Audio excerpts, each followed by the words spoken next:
It's another double feature weekend here as we bring forward Victory Road, and NXT demonstrates no mercy as I bring you a double edition in one night of Simply Predicting with NXT NA. And whether or not the two collide, that remains to be seen, especially what happened on Tuesday night as we forge towards Bound for Glory and so much more. Welcome in, everybody, to the discussion. This is Simply Predicting, TNA Victory Road, and NXT No Mercy.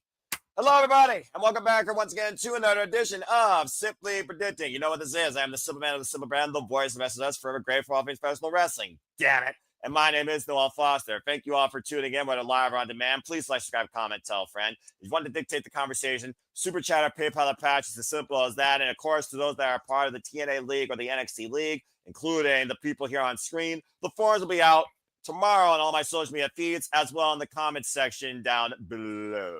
So without further ado, let's go ahead and get everybody's thoughts towards both these shows before we get into things. And we will start off with TNA, but let's go ahead and get some initial analysis as we're just coming out the go home to TNA Victory Road.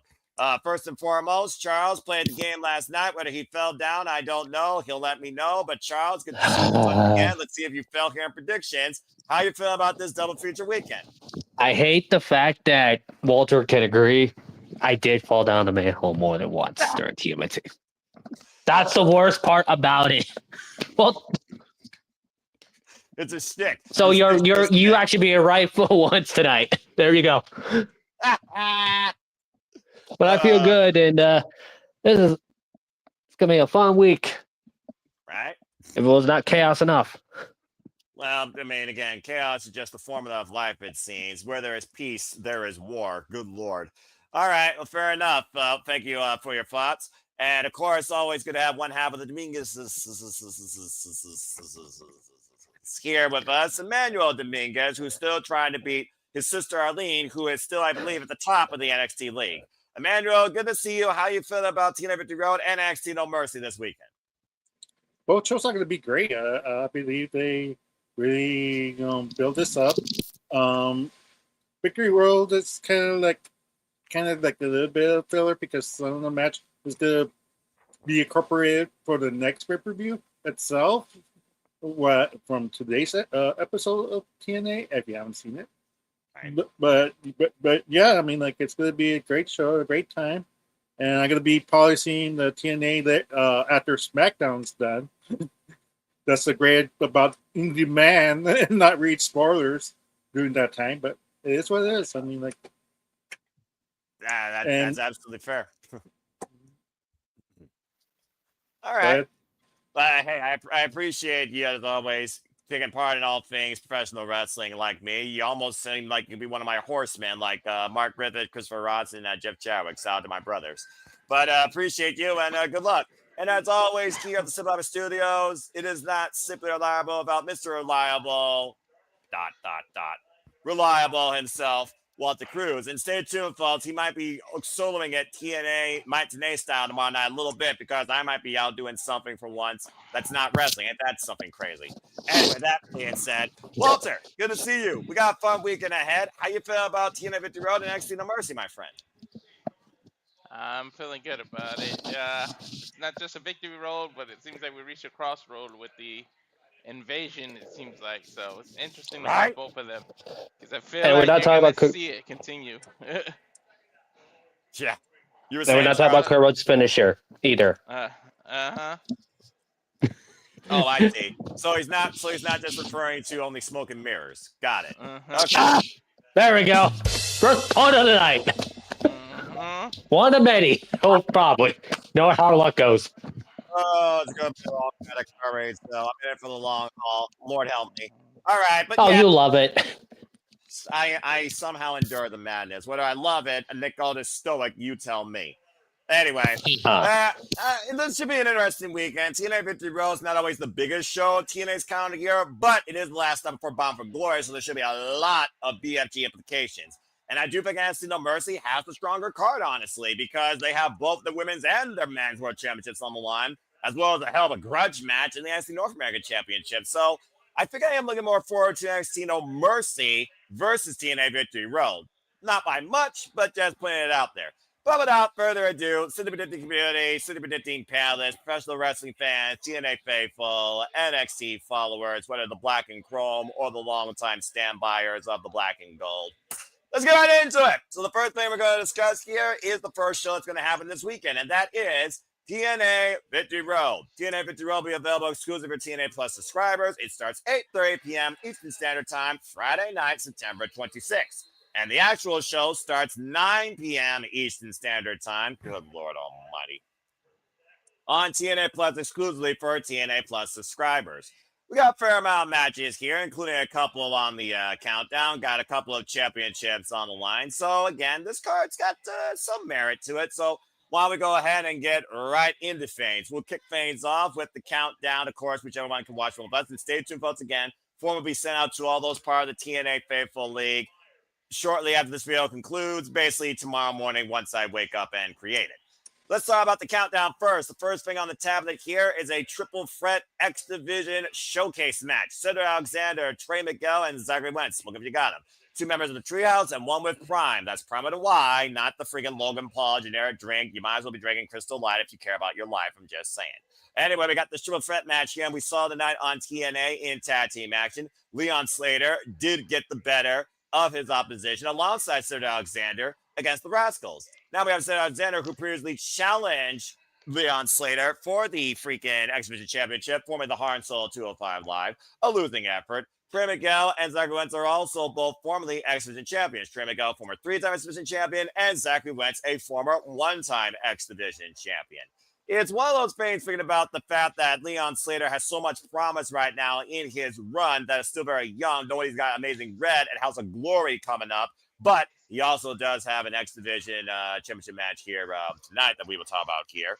I do think this could lead possibly to future X Division championship challenger implications. And y'all know how I feel about triple threats, Buffer, Fall Person. So let's go ahead and get y'all's thoughts towards who you think wins this. We'll start things off going around clockwise with Walter. Walter, the X Division, the cornerstone of the TNA brand since its existence, where it's not about setting weight limits, it's about no limits. And the only thing that limits you is the risk you're willing to take versus the risk that you choose to take and your imagination of innovation. What do you think about this triple threat match on the countdown? Cedric Alexander, Trey Miguel, or Zachary Wentz? Fortunately, I respect all of them, but unfortunately, I think Trey Miguel is the fall guy on this one. I think Zachary Wentz is the buffer. I'm gonna go with Cedric Alexander on this one. Just something about it. He's the newest member of the roster from the 3. The other 2 are established TNA veterans. So I think it's Alexander's.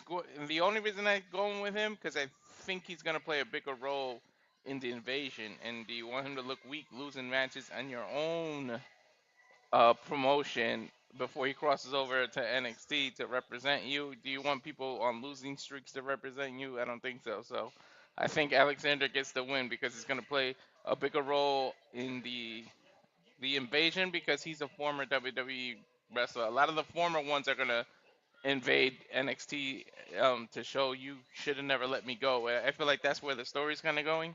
So I think Alexander is going to win this one. Fair enough. And shout out to Katza Dating Studios. Subscribe today. Not only the Rage of Wrestling, but Katza Dating Studios, Renegade Wrestling, JJ Williams. Appreciate you. And Matt and Nathan, good to see you. And I'm doing well. And hope everyone's doing well as they engage here in the chat. All right. So you're going with Cedric Alexander getting the better of both Rascals and both former X Division champions here, huh? Yep. All right, so we have set the ballot to Cedric Alexander. As you all know on City Predicting, I always open the floor to agrees or disagrees when it comes to a large match card or a large panel. This is only 4 of us. I think it's fair to say that we all will be sane enough and simple enough that we could all get our thoughts in, whether or not they're the same. Just don't sound too much like a parrot or a broken record. You know what I mean? You were saying? Manuel, let's go to you next. Do you agree with Mr. Reliable, or do you have a different prediction in mind with this first time ever triple threat X Division level exhibition? What do you think? You're muted. Botch. There's the first one of the night. Botch. Yeah, you're right. Like I usually tend to unmute, but this time I didn't. Anyways, Um, Damn it. yeah. I have to agree with Walter. I think Cedric Alexander is going to win this. I mean, like none of the Rascal, like it's kind of be an interesting dynamic for these two being in a triple threat match and be okay with it without hurting their tag team. Like there's no conflict, there's no anything going on, just mutual respect of wrestling, which What a is crazy kind of concept. unique. Yeah, what a crazy concept. But does this mean it's going to be like an Eddie Guerrero and Rey Mysterio scenario that they might start to fight each other, or I'm not sure like how I feel about this match, but I'm intrigued of what the end game might be for this. Okay. So Fair enough. You're intrigued to know where the victory road ends. Bloody hell, it's already starting. Ladies and gentlemen, Walter Cruz, we should be here all night. Don't forget to tip your virtual waiter. Gosh. Oh, it is? Oh, son of a bitch. Fine. Just for tonight. Say, no, did you forget about that? I almost deleted it. Don't forget. Sorry, everybody. This man better sing. Shut the fuck up, Charles. Emmanuel, make sure that happens. Le Bosch. Mhm. Suck it, Blue. You and All your right. sister both, Emmanuel, please. All right. Well, so far we got two different type of ideas here. So with Charles trying to raise my ire, let's go to him in conclusion for this prediction.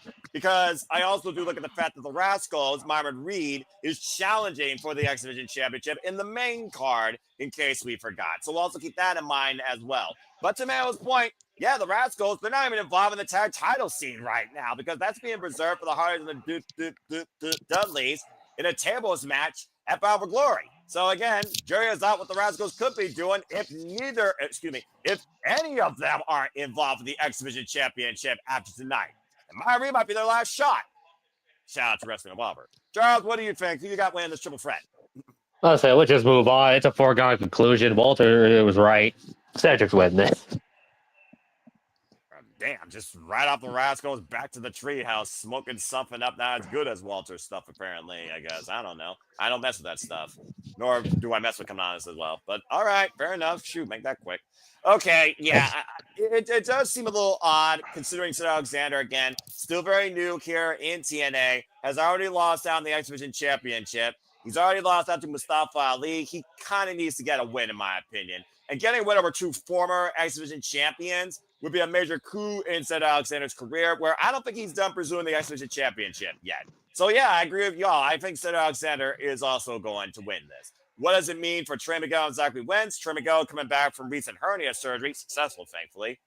The jury is out, but that's really all I gotta say about that. And doggone it, friggin' JJ, Yes. Make sure we get him to sing that. Damn it. No.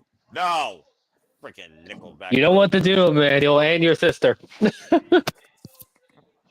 Charles, stop instigating. All right? Damn it. I'm going to try. What we need to do is for more people to do it. Like it's kind of lame True. when it's only me and Maureen. So that's because no one else please, has the money. watching this. End of the month, the freaking bills. People got more important things to do than hear Noah has a no politically refund incorrect policy. advance. Noah has a no refund policy. He doesn't give the nickel back.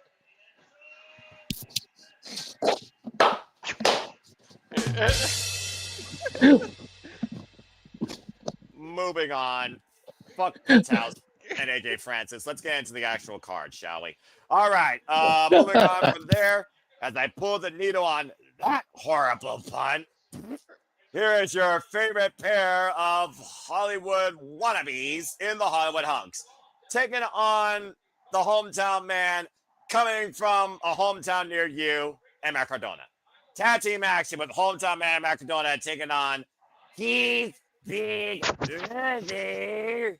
Of course, Nick Nemeth, the wanted man, and Ryan Nemeth. Who cares a fuck? Traditional tag team match. We saw Ryan Nemeth lose to the hometown man at Emergence, as the hometown man has now won in every hometown imaginable. included but not limited to Phoenix, Arizona. I don't know the other hometowns. I don't know how many hometowns a single man can have. Why Cardona is always ready. And what are you talking about? Hey, wasn't he in Ohio, one of them? Yes, he was in Ohio, and Lord knows the Cleveland Browns could use something to get their team back into Super Bowl contingency, but that's a different conversation. Something? Anyway, yeah, like I said, this is right here, just like, why is this a thing, Simon Miller? Why? Am I supposed to expect the hometown man, Cardona, to become a tag team? Please no. Of course, the Nemeths, thankfully, are not the TNA tag team champions anymore after losing to the Hardys again. So now they're trying to take the rage out on the hometown man. Why Cardona? Well, he and Dolph Ziggler, Nick Nemeth in a current life, they have a lot of history. Straight up, folks, it's a grudge tag match that was literally booked tonight, I believe. So, yeah, that's a thing. Well, how do you bet against the hometown man when he's in his hometown, even if it's in Canada? I'm just saying. I mean, I think the hometown man, Cardona, are probably going to win this because, to your point, Cardona was very much part of Tuesday night's welcoming party from TNA Wrestling, just saying. But also, Cardona, former digital media champion, always ready. I'm sure he's going to be part of the Call Your Shot gauntlet. We, of course, learned number 20 tonight is going to be Vance Warner after he eliminated Xylene Lee. That was kind of crazy. So keep that in perspective. Thank the Lord it's not flop dollar. But anyway, I think that Cardona and the hometown man are going to win here. This match, I'm just like, why is this a thing? Charles, fuck it. Does anyone really have anything else to actually say about this match and believe the Nemeths are going to win here, by the way? Fuck you. Fucking hell. Always gotta be one person. Okay, Emmanuel, why you got the Nemeths? Go ahead. I'll get the next two. No, I'm not gonna go with the Nemeths. I'm just gonna go see. He's a hometown man. I'm copyright. He's a hometown man. I'm copyright. Anyways, oh my gosh, that's a horrible song. But yeah, other than that, no, like I could see the Nemeths winning because, like, to be honest, like you said yourself, these two is not going to be a tag team unless they continue this feud. It should be a short one. So I feel like it makes more sense for the Nemeths to pursue the tag team title they didn't lost and keep the momentum and have a valid reason why why they deserve another rematch. I don't think I need to see the Nemeths again in the tag title picture, but yeah, I mean, he was there on Tuesday defending TNA. He was once fighting alongside the system against Mustafa Ali. Whether or not he's still doing that, I have no idea.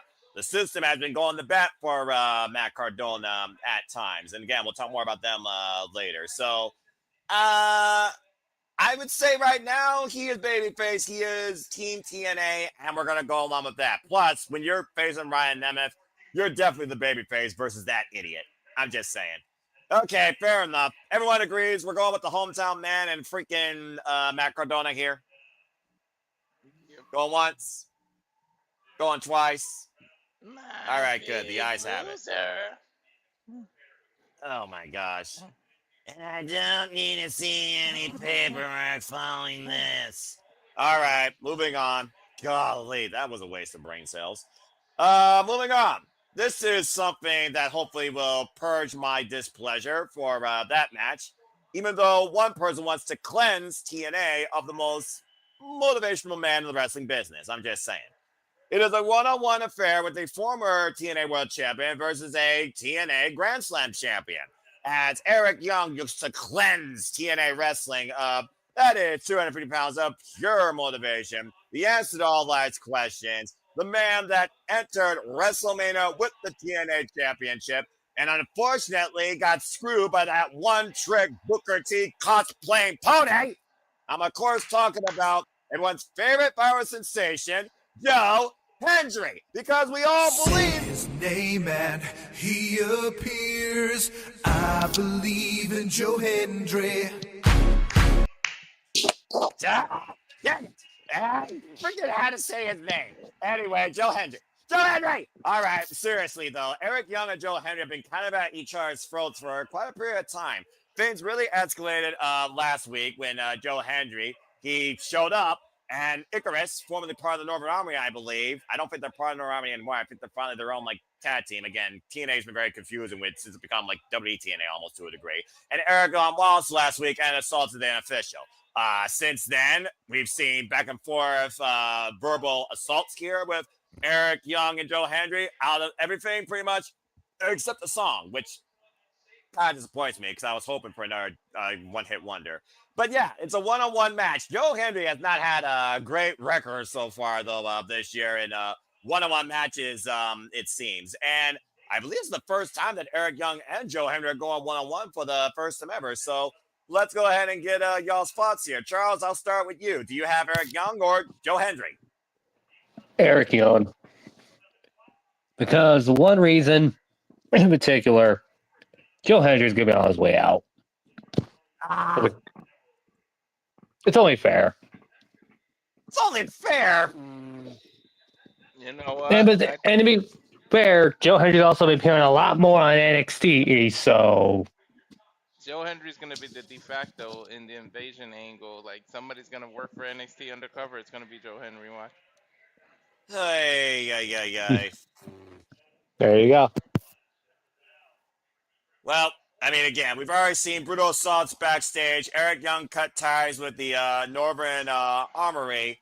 But again, last week we saw what happened when Eric Young got embarrassed courtesy of Joe Hendry. So, Santana Morana made it official that tomorrow these two will face each other one-on-one as Eric Young vows to cleanse TNA wrestling. But it sounds like Walter's already proven that he's out the door to be sponged out of the red and yellow. I don't know how I feel about that personally, but you're also not wrong because every time they say his name in NXT, he shows up from actually anywhere. In a different fridge. Way. It's hilarious the ways he did it.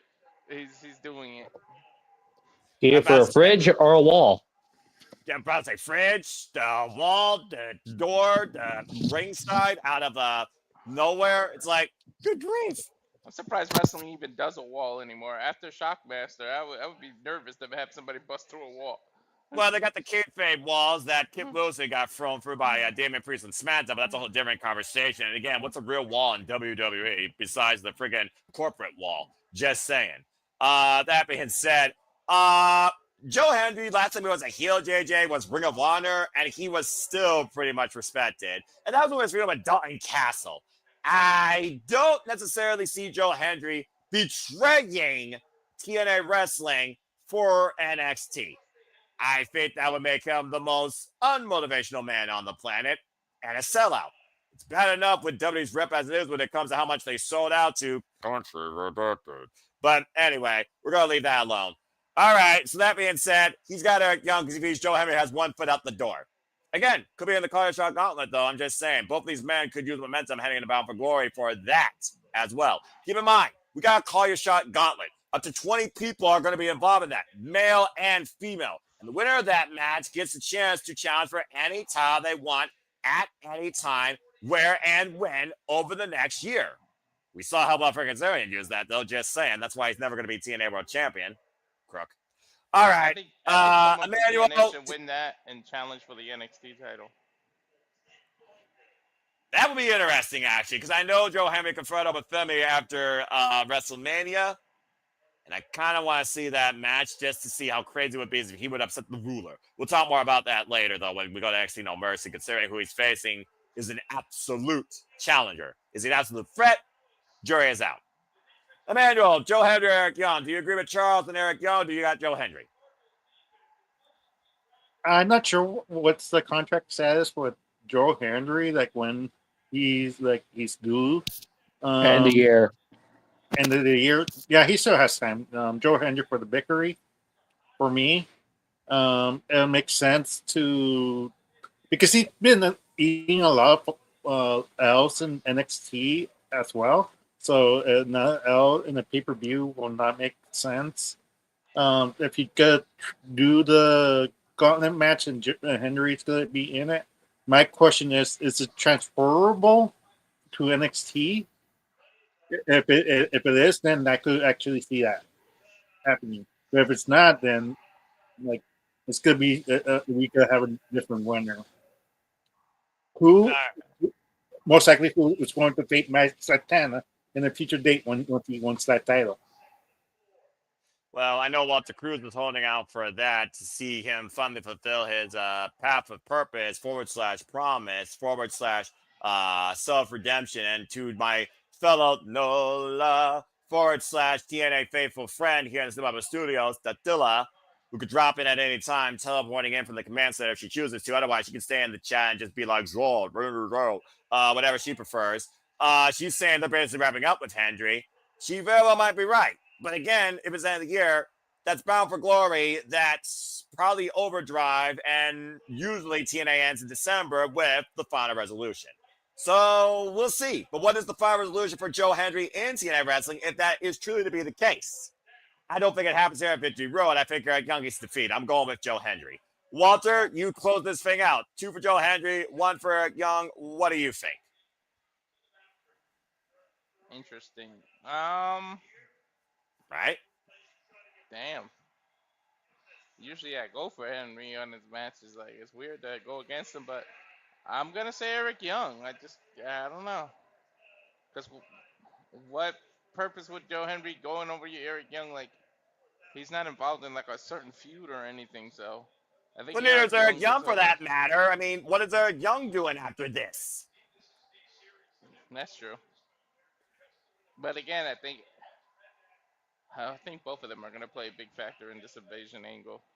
But if you want Eric Young to look like a threat for TNA, you got to have him go over people. So I don't know. I think Eric Young is going to win this one.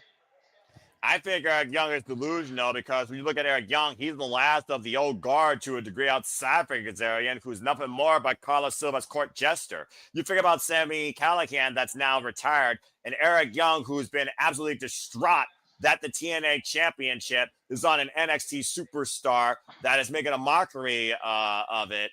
And again, Attila, JJ, stop it. You stop it. That's a bad NXT and TNA fan. You stop it.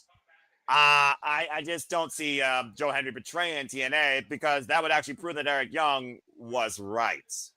So regardless, I think you kind of, if you're going to build the freaking battle line for TNA with Joe Hendry, he needs to be a winner. And I think Joe Hendry needs a win here, critically. So I'm going with Joe Hendry. What do you got to say real quick, Emmanuel? Yeah, I mean, like Datilla and JJ could be right, Noah, because think about what happened in the end of NXT. The TNA all came out and beat up NXT. Who was not there doing the brawl out? Joe Hendry. Joe Hendry was not part of the brawl, helping up TNA. Busy racing cars. So didn't he already show up like earlier and freaking? Yeah, he had a match, but so he had no excuse. But he had no excuse why he couldn't help his fellow TNA comrades. So it's kind of a head scratcher. Why was he not out there? That's the problem. Like they may be on to something. I said it. He could be the de facto, the undercover. I would hate for that to be the freaking case because I would hate to see NXT beat TNA. Just saying. That being said, it's 2001 all over again. But to this point, I do remember that. But here's the thing: Eddie Edwards had roots in Ring of Honor with those men. The only roots that Joe Hendry has, WWE's been using him as a say his name spotlight monkey. But they have been giving him opportunities. But at the end of the day, he is being entertaining for the WWE Universe. But has he won anything in WWE majorly? No. So at the end of the day, if he did that, he would be nothing more but a sellout. So I don't need to see that.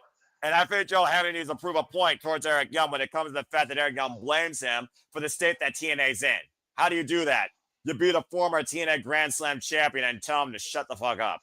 Joe Hendry for the win.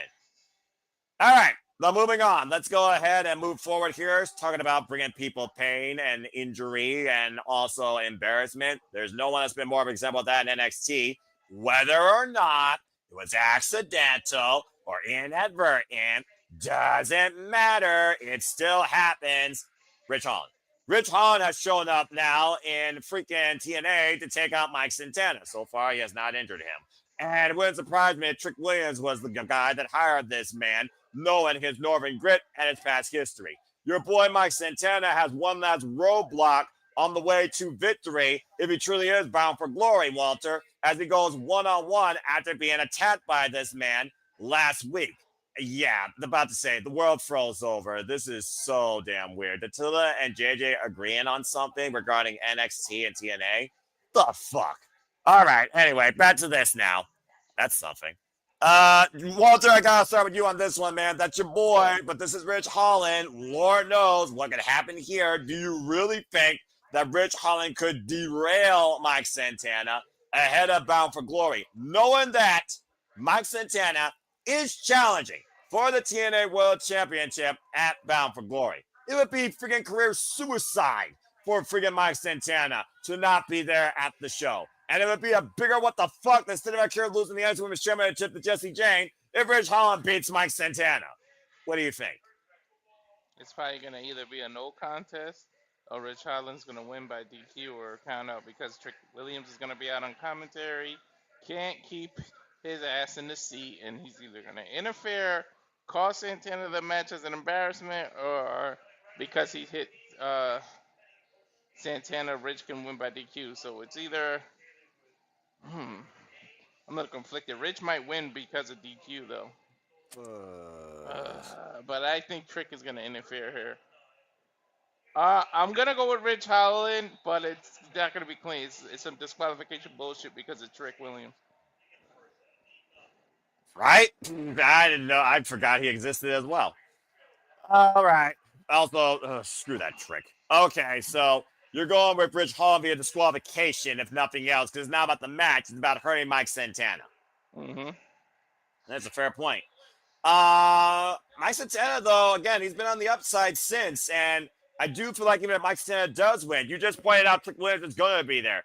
Freaking Trick Williams and Rich Holland can still double team the man after the fact. It also might play more into the invasion angle, because as long as NXT holds the TNA championship, they hold the power. And that's the biggest thing we got to consider here outside this invasion angle. As long as that Booker T Black Snow cosplayer holds the TNA championship, TNA is at NXT's mercy, and none of it may be shown. So I'm going to go with Mike Santana again, the win, especially because he was the one that launched the first Sovat against NXT when he showed up this past Tuesday during that main event on commentary. I'm ironic. So, yeah, I'm going with freaking Mike Santana for the win. Purely. Spin the block and make sure Rich Holland isn't seen again. All right, so that's a Mike Santana. That's a Rich Holland. Let's go down to you two and see if this goes 50-50 or if it's going to be lopsided. Charles, I'll go to you next. Mike Santana, Rich Holland, who you got? Yeah. Walter's right on the money. Except Trick has to hit Rich Holland to get for that to cause a DQ victory. So there you go. Rich Holland by DQ. Well, at the end of the day, I just put down the names. It comes down to what they say after the bell. If they announce the name after the bell. Lord knows Tom Hannigan more so does that versus the freaking Mackenzie Mitchell, for Pete's sake, when TNA goes off the rails. All right. Well, we got two. Rich Holland via disqualification. One Mike Santana via spin the block. Emmanuel, what do you think? I'm going for Mike Santana in this one. There you go. I would not be confident with Rich Holland. He's been falling into oblivion. He's going to the dark hole. There's no point return. Like he went with main roster down to NXT, down to Evolve, now back down to TNA, and he's gonna go down to AAA. He's gonna go down. All right. A roller coaster of a career. Yeah, and it's only going one way. Take that down. Damn what road is he on? The road to nowhere. Yeah. That's not a joke. That's just a fact of life. Yeah. And it's not his fault. Let's face back. It's not his fault. No. He he actually wishes good. It's just the booking. The booking is not in his favor, and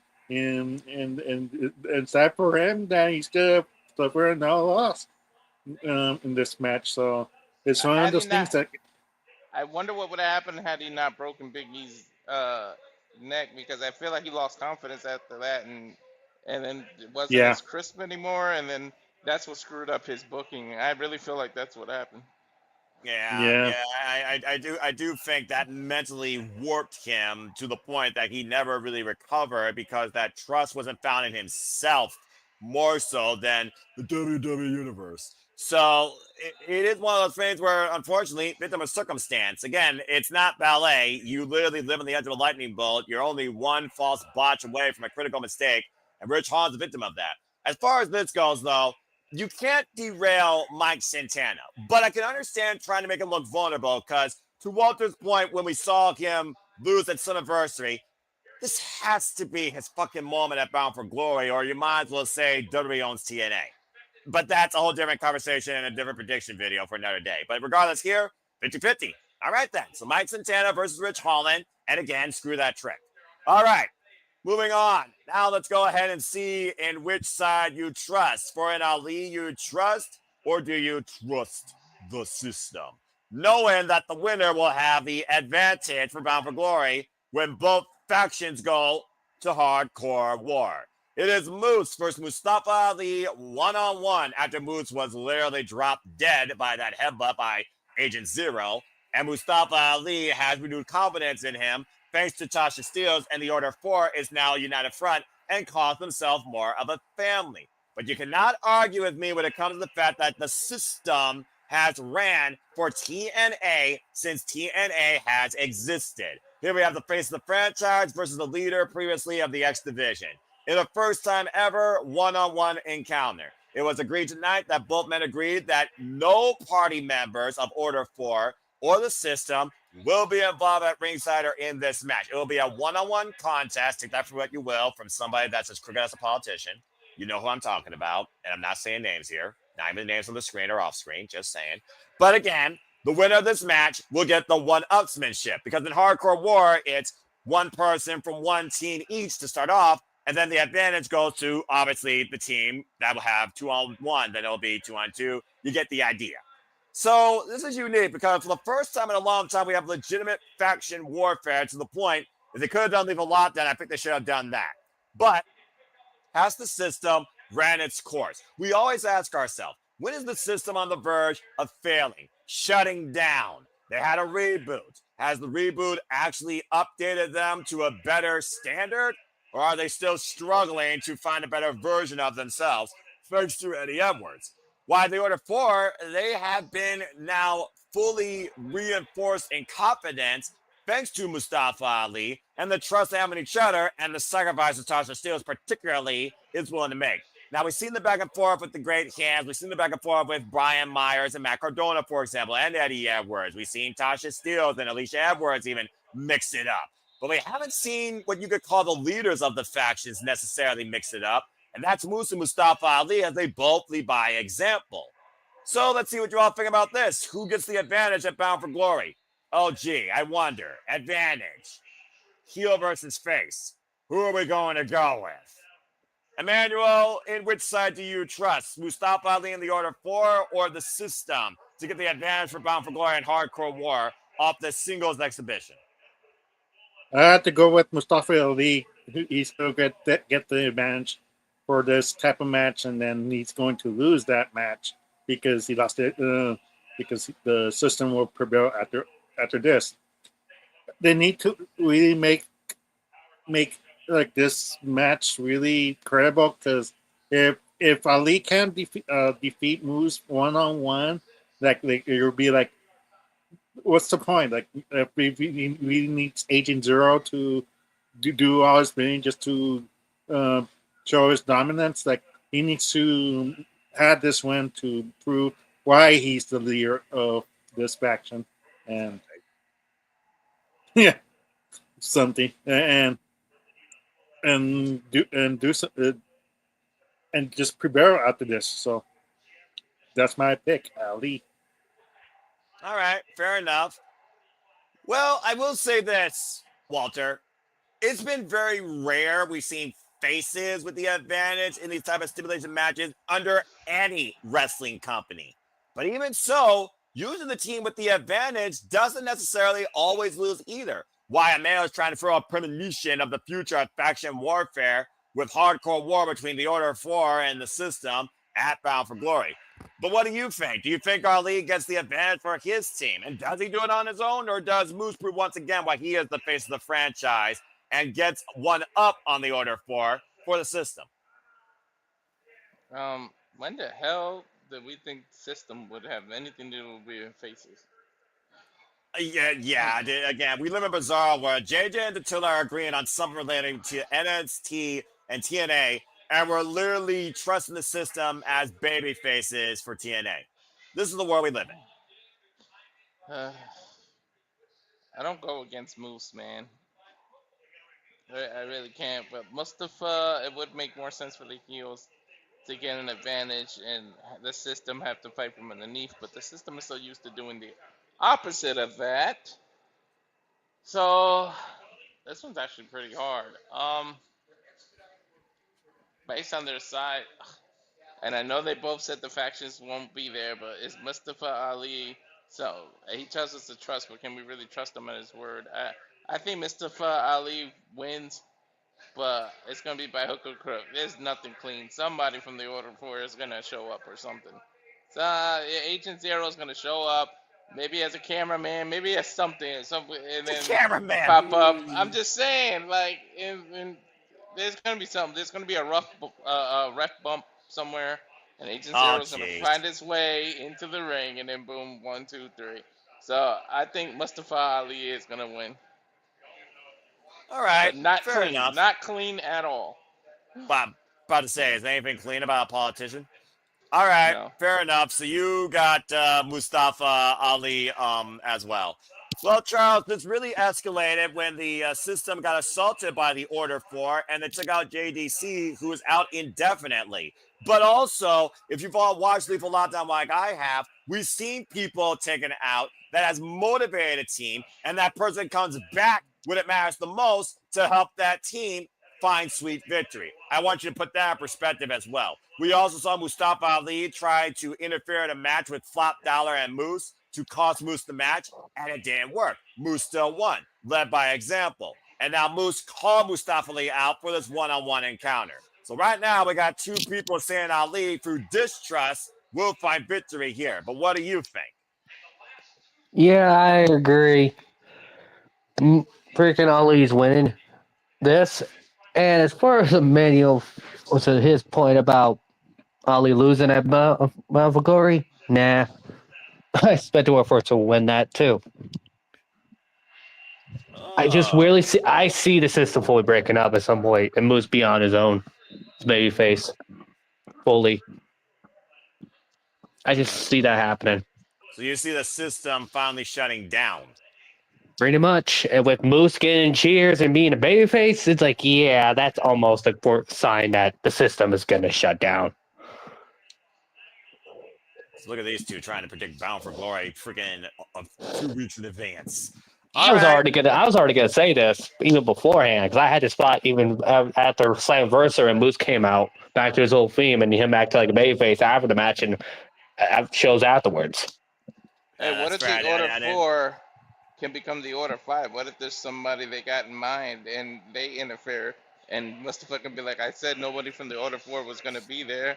And then somebody is a hidden member and becomes a member after the fact. You never know. That's fair. No, because he's whipped that one trick ass. That's even worse. You know, I think about that. Oh, sorry. Seattle won. I'm watching football. Sorry. Okay, that was the most out of nowhere. Just super. Because they just won by a field goal. Literally no time on the clock. So there you go. And stay tuned for more football coverage courtesy of Stat Boy Mike on Monday nights outside the Stats Boy Sports Bar.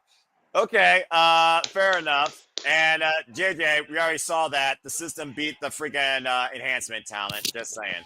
Yeah, so Sorry, JJ. All right, fair enough. Look, it's a tale as old as Lethal Lockdown itself. It's Lethal Lockdown without the fucking cage. You're going to have the heels get the advantage here. You're going to have the babyfaces get the win at Bound for Glory and JDC returning. It's as simple as that. I don't see it going any other way. And right now, if the system is going to be part of the battle line for TNA against NXT, then the system needs to have some sort of momentum because, again, does Order 4 care about TNA or does Order 4 only care about Mustafa Ali? You tell me. I think the system deserves to show why they have been the standard of TNA one more time. And then the Order 4 can come back and usher in World War II against them if they want. But again, not trying to predict too far in advance. I do think, though, with the fact this is about advantage, yeah, I do think Mustafa Ali is going to win. And it wouldn't surprise me if Order Agent Zero comes out, ref bump, headbutts Moose once again, and incapacitates him. I cannot remember the last time I saw somebody take Moose down with a headbutt. That was freaking ridiculous. Good grief. Well, you see the size of Agent Zero? Shit. Fair enough. We haven't seen him go one-on-one yet with anybody either. Now I want to see Moose go up against Agent Zero one-on-one. Fair enough, Walter. All right, but in this match, we're all unanimous. And Ali, we do not trust, but we do trust in distrust he will get the victory and the advantage for the Order 4. What happens afterwards? Stay tuned to the predicting Bound for Glory. Okay, good stuff. Now let's go ahead and move on from something that absolutely is disadvantageous to something inspirational. Let's talk about the Elegance brand, represented by, well, at least she's not on the graphic. Heather and M by Elegance with that Pee Wee Herman Timu cosplayer. Freaking Paul Room is rolling over his grave. The personal concierge escorting the Elegance brand, defending for the third fucking time now against this team. The Inspiration, Cassie Lee, and Jessica McKay. Okay, straight up, why the fuck do we keep running this wheel back? I'm sick and tired of this shit. The Inspiration earned this opportunity thanks to one half of the Inspiration getting the win over M by Elegance. After Cash Lee defeated M in a singles match, the Inspiration was awarded this chance once again. At Slammiversary, the Elegance brand, unfortunately, were able to abscond away with these titles. And we've seen the Elegance brand and the Inspiration fight multiple times, including with the newest knockout, I forget her name, Mara Sadeh or something like that. So, seriously, I'm so Are you saying that you're uninspired? That's not a pun. That's reality. I'm so fucking sick of this freaking faction holding the gold. It is literally driving me insane. So help me. But it's Victory Road, right? Ash doesn't have a match, so she could get involved here, right? They probably have hairspray and glitter to get involved here. For the love of Pete. What is it gonna fucking take to get these titles off this freaking piss poor, non-endorsed Maybelline fashion? Ugh. Charles, your thoughts first. You got new TNA Knockout Tag Team Champions. Well, I think this is about to be the most easiest match to predict on the show because Elegance brand is not losing those belts. They're going to lose those belts on the same night when Ash loses the Knockouts World title. It's not going to be tonight on the show. The tag titles are staying with the Elegance brand. Okay. Tranquilo, Noah. Tranquilo. Unfortunately. Emmanuel, do you even have anything to say besides that? Like I think hopefully, yeah. I mean, this is the way for them to finally win this. So know why bring the Inspiration back in TNA? It does not make sense. Like for me, like it's like the other NXT faction that already lost that we're gonna discuss later. They already lost a member. And it's like them losing the tag title, but the main title is what's important. So they could actually lose this title So for Noah's sake, I'm not gonna make him more mad. I'm gonna go with the inspiration to beat new tag team titles, and let's move on from this storyline. I think it's just hurting the TNA more than like it's like a bad heat, like it's not a good heat, like Dominic Mysterio boo type of moment. It's like boo, get off my screen. Like I don't want you to see you type of scenario. So it's like yeah, they're getting the wrong message right now. So it's time to move on.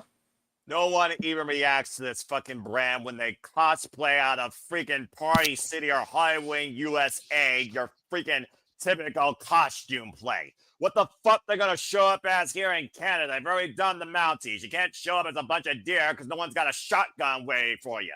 That being said, seriously, fuck it. I don't care about the point. Inspiration better fucking win. I don't care about waiting for Bound for Glory and Indy Hartwell praying to God and never taking that title from Ash. If Masha wasn't blackballed, I bet they all three of them could have lost the gold here. But clearly that's not going to be the case. So they're probably going to course correct.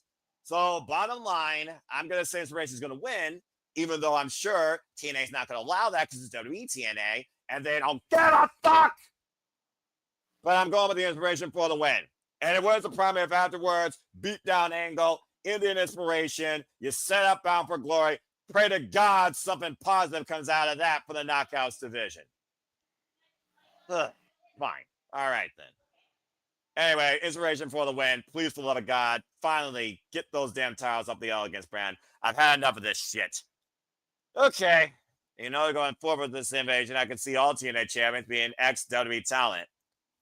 Well, considering they were the last real team that legitimately mattered to me when it came to the Women's Tag Team Championships, or excuse me, the only actual team that mattered me for the Women's Tag Team Championships, I wouldn't mind it. And seeing Cassie Lee back in NXT when Peyton Royce won the NXT Women's Championship in that fatal four-way, pinning Nikki Cross, I still stand by that. NXT was San Antonio. That actually made me care about looking at that highlight. Okay, fair enough. Anyway, Inspiration for the win. All right, I feel a little better now. Fine. Inspiration versus the Elegance brand is starting to turn into like Nia Jax. Like, god damn it, stay away from the title for a little bit. What the hell? Like, God, Tiffany is like Nia. They can't close the fridge or send the makeup back. All right, let's go ahead and move on. Oh, I didn't get my thoughts about Inspiration. Oh yeah, I'm sorry. Go ahead, Walter. No, it's alright. Inspiration. Otherwise, why else did they get a third freaking time? If they lose here, they better not ever get a title shot for a long time. Like they might as well stay retired from wrestling because clearly women's tag team wrestling doesn't matter in any place. AEW though, give me a chance to make me believe in it. At least you got 5 teams I can actually buy into. Stay tuned for more talk on that. By the way, what? I think that's why Tony lost the world title, but never mind.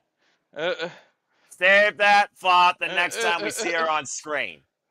And when we actually see some sort of bracket. It's gonna be Tony and Mina. All right, now you're pushing it. Moving on. I agree with Walter. No, it should be the Sisters of Sin, and not. Will you stop that? You're freaking talking about AEW on a TNA focus prediction show. Damn it! Save that for the blame Walter. Oh, well, blame blame Canada. Blame Canada. You're lucky Ash or Nick is not here right now. Shout out to the Canadian Connection. If you haven't already, go check out Ash's chat when me and her talked about destruction in Kobe. And don't be a dickhead. Subscribe today to Fatty for Wrestling right here on YouTube. No, but seriously. Noah looks like he's about ready to want to stab somebody with a pen. Look on his face. Yeah. All right, let's keep it moving. We still got a whole other show to talk about. Exactly. Next Division Championship on the line, Leon Slater and Myron Reed. Myron Reed, of course, the other part of the Rascals, coming in here to defend the titles. And as I talk about that, teleport again from the command center. She has finally decided to arrive. It is our mighty Pink Ranger, who will start off things here first when I'm done talking about this. As Division Championship on the line, Leon Slater defending against Myron Reed. Myron Reed, who earned this opportunity in a wild 4-way X Division title, number 1 contendership. It was Trey Miguel, Zachary Wentz, Myron Reed, and Jake Something facing off in a four-way. And when the match was over, Myron Reed was the one that won. Myron Reed, of course, who recently came back to TNA, has always been a Rascal, was here in Trey Miguel's absence. The Rascals, the treehouse full once again with these three gentlemen as we look at Myron Reed trying to seize the TNA Championship. Myron Reed, of course, still the Wrestling Revolver champion, by the way, as part of Young Gold alongside his wife, Kayla Kelly, but that's neither here nor there. While Leon Slater, of course, the youngest X-Division champion ever, he will be defending this title now, I believe, for the third time. And again, if he gets through this, he has Amazing Red waiting for him at House of Glory, and who knows what waits for him at freaking Bound for Glory. Just saying. All right, Attila, welcome to the chat. One of the City Predict team. Go ahead and talk about the X Division Championship. Good to have you here. Go ahead and give your pick. Good to be here, Noah. Appreciate you. Of course. I think Slater takes this. I don't think he's dropping that X Division title anytime soon. Yeah. So I gotta go with Slater. That's simple enough. And for the record, Myron Reed won because Trey Miguel and Zachary Wentz were too busy arguing on the outside. Well, at the end of the day, they're probably like, okay, what about me? What about me? I can do this. You can do this, etc. They smoked too much, and their freaking judgment was not clear as day. Smoke him if you got him. Which I don't got him. I don't got him. I'm sure Walter's got him. Great segue. Damn. No, that's accurate, actually. Walter, that being said, you got the actual right pick for this match as well. Do you agree with the two that Leon Slater retains? Go ahead. Slater's got to at least face AJ Styles before dropping that title. So, yeah, he ain't losing. You're really holding out for that. Mm-hmm. You know how long we waited for AJ Styles just to show up?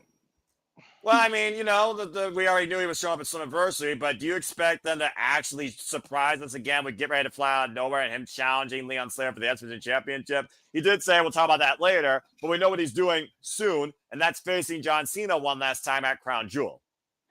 I'm telling you, they need to do a run with him where he faces a bunch of people that can still go that were like the original faces of the X Division. They need to do that. He already had to face Amazing Red. That was step one. Keep going.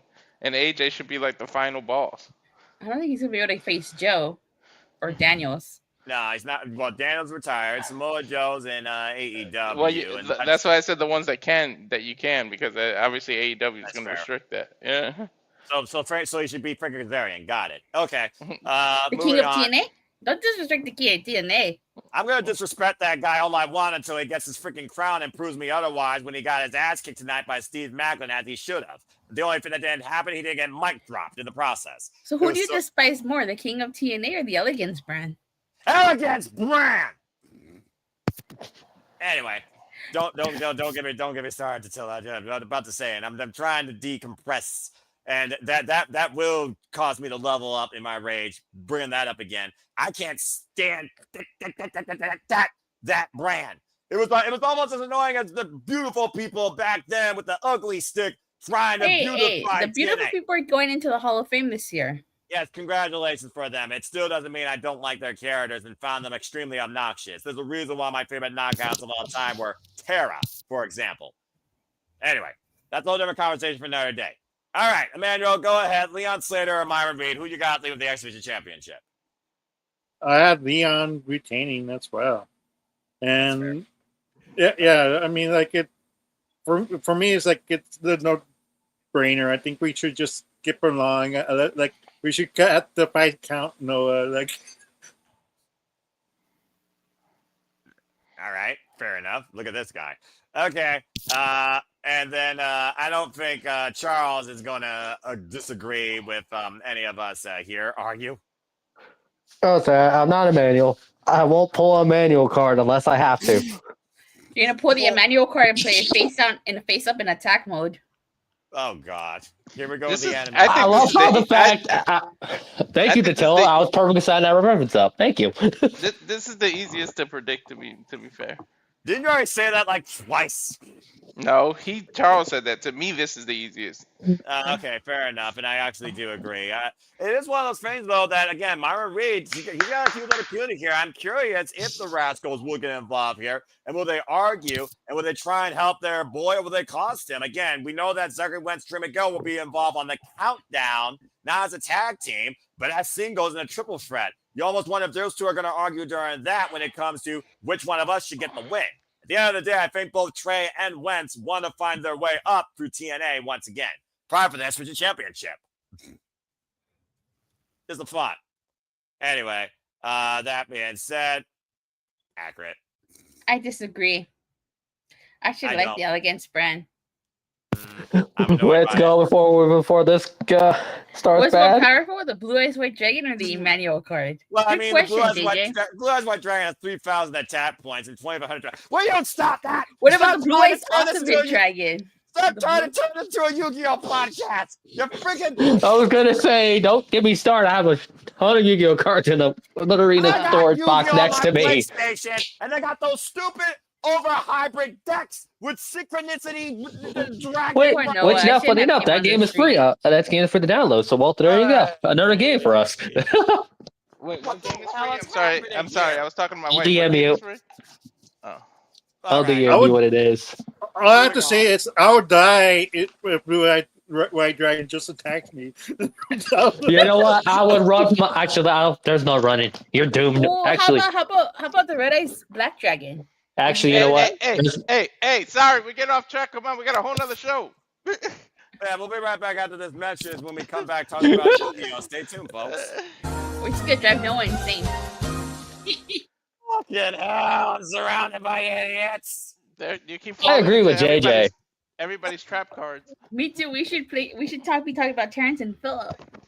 Oh my god. Can we please talk about the fake ass king of TNA and Steve? What was that? Our main event for Victory Road and move on to NXT No Mercy, please. Oh my god. Oh, coming to a freaking screen near you. Dattila and Walter and I and Charles start a Yu-Gi-Oh podcast and play Yu-Gi-Oh Duel Monsters. Bloody hell. Sorry, Noah.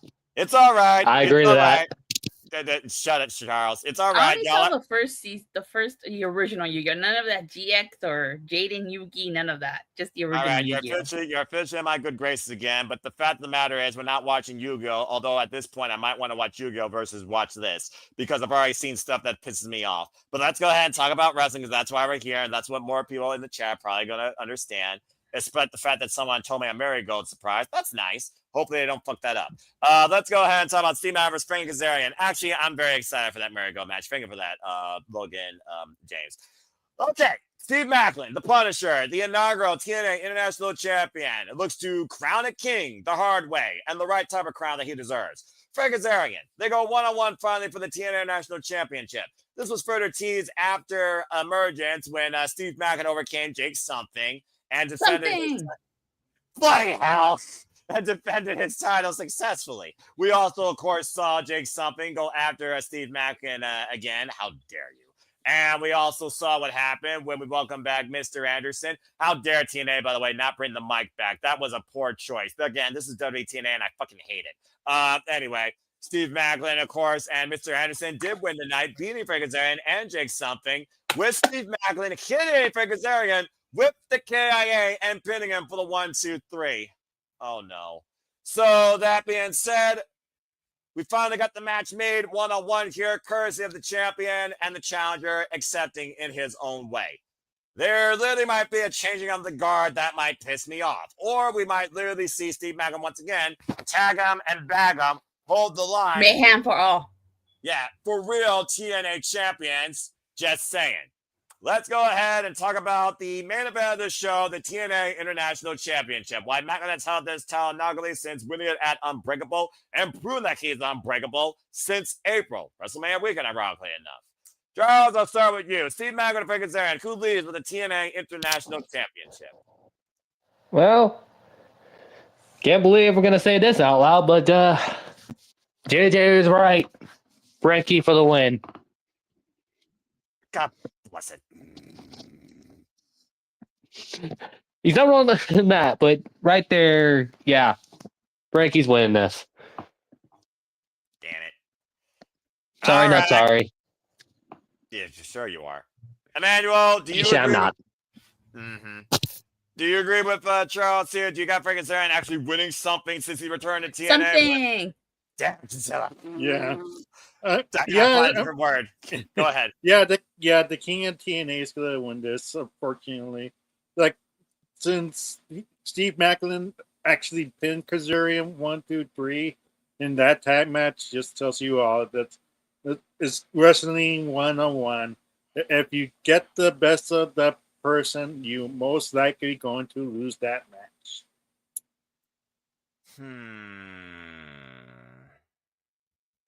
I really, really want to defy kayfabe 50-50 wrestling logic here, but I look at the roster and I do wonder after this, who else is there in TNA for Maclin to tag and bag?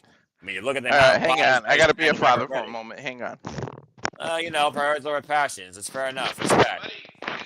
Okay, Dattila, what do you think here? Frank Kazarian or Steve Maclin? Frank Kazarian hasn't done jack diddly since you saw him lose live at Rebellion, the TNA World Championship, not only being planned for a table, but being pinned in decision. So does he finally get a first-time accolade here with the TNA National Championship? Chop, get to the shower. Let's go now. So I like Steve Maclin. I've always liked Steve Maclin since he came in. I thought that he was a really good wrestler, and TNA did a really good job booking him. Right. But I have to go with the King of TNA because it seems like the King of TNA and Jake Something have a bit of an alliance. So I do think Jake Something will probably get involved in this match and help the King of TNA win. Oh, After all, Jake Something couldn't beat Steve Maclin. That's true. So I got to go with the King of TNA. And Jake hasn't won a single iota accolade since being part of TNA, which is a damn crime to me, just saying. So I guess aligning himself. He hasn't won anything? I know when I started watching TNA like 5 years ago. Yeah, I've only been watching TNA since 2020. Right. So I didn't know he hadn't won anything prior, and I didn't know he didn't win anything. Not in TNA. No, he hasn't won a single title in TNA. Yes, he's a Deadlock Pro Wrestling Tag Team Champion. I believe he still is, which my builder there was at one point. But in TNA, he has not won a single title. Period. Wow. Yeah, right? What the hell? That's truly something. Something! Damn you! I got it. All right. Well, that being said, oh gosh, I already threw 1 point with my personal animosity. Let's see here. Heart versus mind. What do I go with? The guy that has become the biggest clown of Carlos Silva, or do I go with the man that has been the most realistic champion since Joel Hendry lost the TNA World Championship? Damn it. Damn it. Fucking damn it. Damn it, son of a bitch. Damn it. Just let it out, Noah. It's okay. No, I don't want to. Come on, Noah. Come on, Noah. No. I don't. The king Fine. gets crowned. You'll feel so much better Just once you admit say it. Remember, Come on. I plead the fifth. So you can plead the fifth and skip this whole conversation. We're not in a 4-0. The Maclin changed for disqualification. Steve Maclin. All right. Walter, go ahead and say your pick. I think Maclin has established his title as the inaugural champion for what it is. Time for him to move on. I feel like he should be in the world title picture coming up. And Maclin versus Santana is going to be a banger. Because I feel like Macklin's going to become a #1 contender soon. And it's time. The title's established. He did what he purposed with the title. But if he retains, what else is going to do? He's going to end up circling in defending against everyone. So I think it's time for Maclin to move on. And I think it's time for, it may not be the crown, but it's time for the King of TNA to get a crown. So I think we got a new champ. All right, fine. I respect y'all's opinions, but down with Kazarian. All Was right. that Tajin? What? No, Manuel. He was eating Tajin. Oh, well, we be in.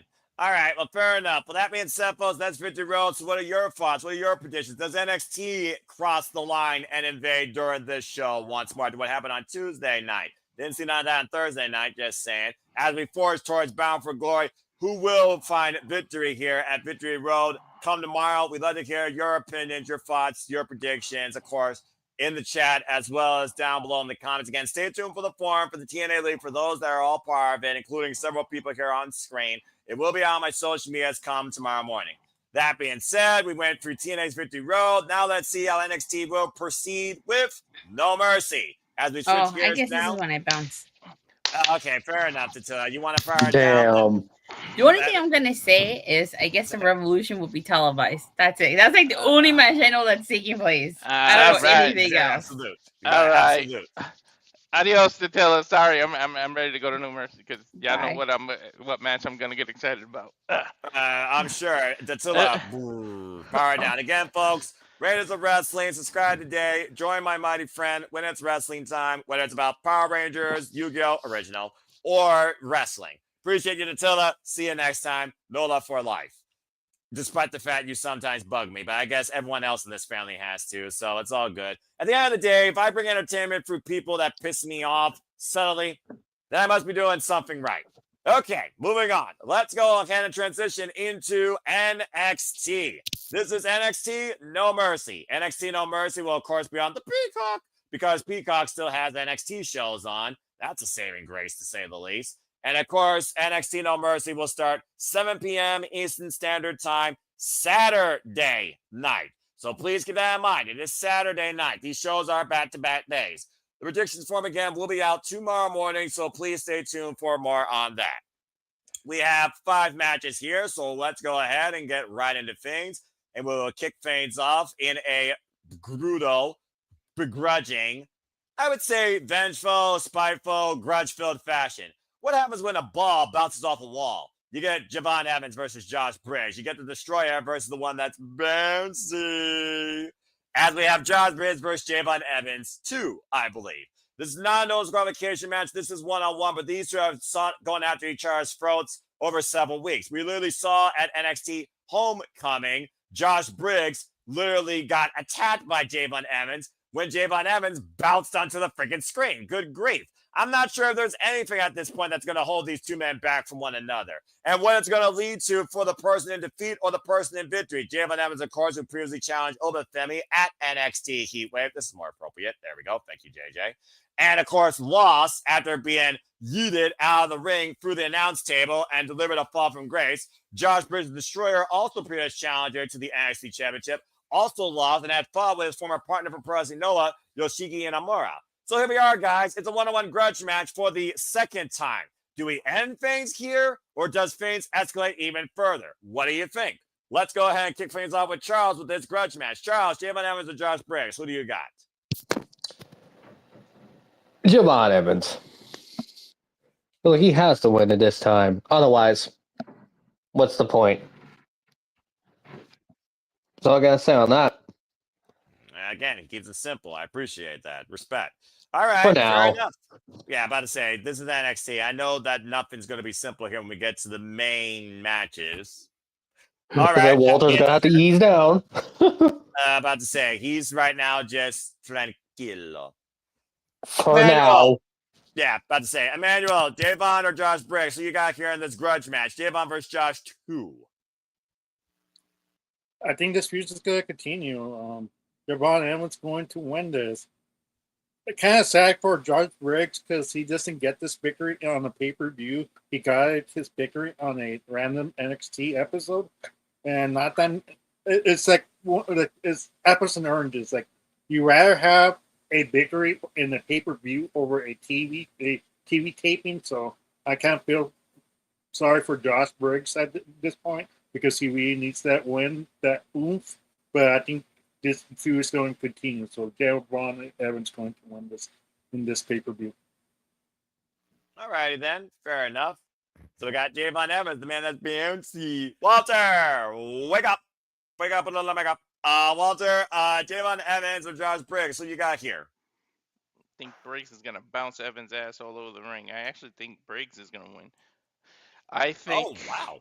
I think management is starting to get behind Briggs. The whole faking the Undertaker, all that heat and the hate he got. I actually think Briggs is going to become a major player in TNA soon. So, and he's going to probably defend NXT against the TNA invasion. So I honestly think Briggs is going to win this one. Like, I know Evans is the face and the future and everything, but Briggs is the now. Briggs is the now. That's an interesting fuck. Considering Josh Briggs, again, talking about, Jake something earlier, it's not like he's really done iota anything a lot, really. I mean, again, he's a big man. He's definitely got a lot of potential, but he's got butt kiss for it. I do understand what you mean, though, when it comes to Josh Briggs maybe finding a moment, but how many times does Javon need to be bounced before he could rebound after a loss? Just saying. If someone's going to be endorsed in the future, you got to make sure people can actually buy into you actually winning. And after that fall from grace with Femi, he needs to bounce back, literally. This is the way to do it. And we already saw him send freaking Jasper Troy to Dropperville after he beat him in his in-ring debut on PLE, just saying. So I'm going with Javon Evans here, actually. I got Javon Evans winning. Okay. Well, that was pretty simple. Let's go ahead and move on. And you want to talk about something that I do trust and believe in. I do actually salute the face of America, North America, Mexico, Canada. You know who I'm talking about. And that is, of course, all Eagle. As Ethan Page defends the NXT North American Championship against Tavion. Why does Tavion Heights look like No Way Jose? I'm just saying. Tavion Heights. Of course, Tavion Heights earned this opportunity, or excuse me, I would say goaded Ethan Page to this opportunity after holding a he called the Dr. Whiter Jr. mask on Tuesday and fooling Ethan Page, who clearly wants the AAA Latin American Championship, but basically forced Ethan Page to tap out in an ankle lock. So the ego of Ethan's been bruised, not to mention losing that flag match, despite the fact he beat Tyler Breeze in NXT Homecoming, and Tavion Heights been waiting for his chance. Now Tavion Heights has the opportunity to challenge Ethan Page for the NXT North American Championship. In fact, I believe it was Homecoming where somebody, I forget who, actually got Tavion Heights this opportunity. So does he squander it? And do we keep this title made in America for Canada? Or does Tavion Heights actually win and not get booed out of the building? Let's go to Walter first for his prediction on this. Walter, do you have a new face of North America? Is it Ethan Page or is it Tavion Heights this time now? Or does Ethan Page continue to be the best across 3 different countries on the same continent? He continues to be the best against 3 different countries across the continent because I feel like Mr. Bourne is the next champion. I think they're going to end up being Bourne. There was like a subtle tease backstage when he walked by Matt Bourne. He got rid of Lexus King. I just feel like it's gonna be Miles Bourne that ends up beating Eric Young for that title. Oh, Eric Young! Wow, god damn, I'm tired. All ego. Ethan Page is gonna lose to Bourne, and you got to build that match. So all ego by hook or by crook, by the skin of the teeth, is gonna get by this. And I would be shocked if you see Alijo the Dr. Wagner show up. Get a whole title for title freaking thing going here, it sounds like. Good grief almighty. Next Worlds Collide. Okay, fair enough. So he's got Ethan Page retaining for Canada and all North America. Emmanuel, do you agree or disagree? I agree. This is Ash's and Nick's favorite wrestler of all time. Gee, I wonder why. Ethan Page.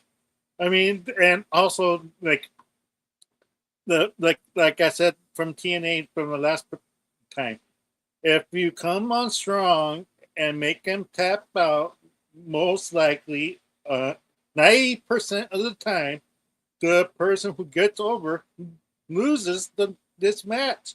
So more reason why it'd be a no-brainer for you to pick Ethan Page. Yeah, about to say, and the day that this title is no longer Canadian, I feel Ash and Nick are going to be like, blasphemy! Injustice against our country? Eh? It was under deception, though, because he had to act like he was Alijo Wagner to do that. Yeah, exactly. He got in his head. Let's be honest here. If it wasn't for the freaking mental warfare, I don't think Ethan Page would have necessarily, been in that situation. But again, you do what you have to get one up on the champion, and that's what he did. All right. Well, Charles, go ahead and close this thing out. Is it all for Ethan Page here, or are you going to go off the wild tangent? Yeah, I'm taking the wild tangent part of the week. Sorry, Emmanuel, I'm taking what you're doing this time. Fooling Emmanuel. That's going to be the new thing now. Congratulations, Emmanuel. But my reason it is different. Yeah, I expect a new champion here. Because I expect Ethan to get called up to be with Chelsea since Chelsea's down a person now. And might as well bring that partnership up to the main roster. We got also run that consideration too. Okay. Interesting. So that's why I expect Eva to lose the belt on the show. And then he'd be on SmackDown with Chelsea. All That's right. my only reasoning.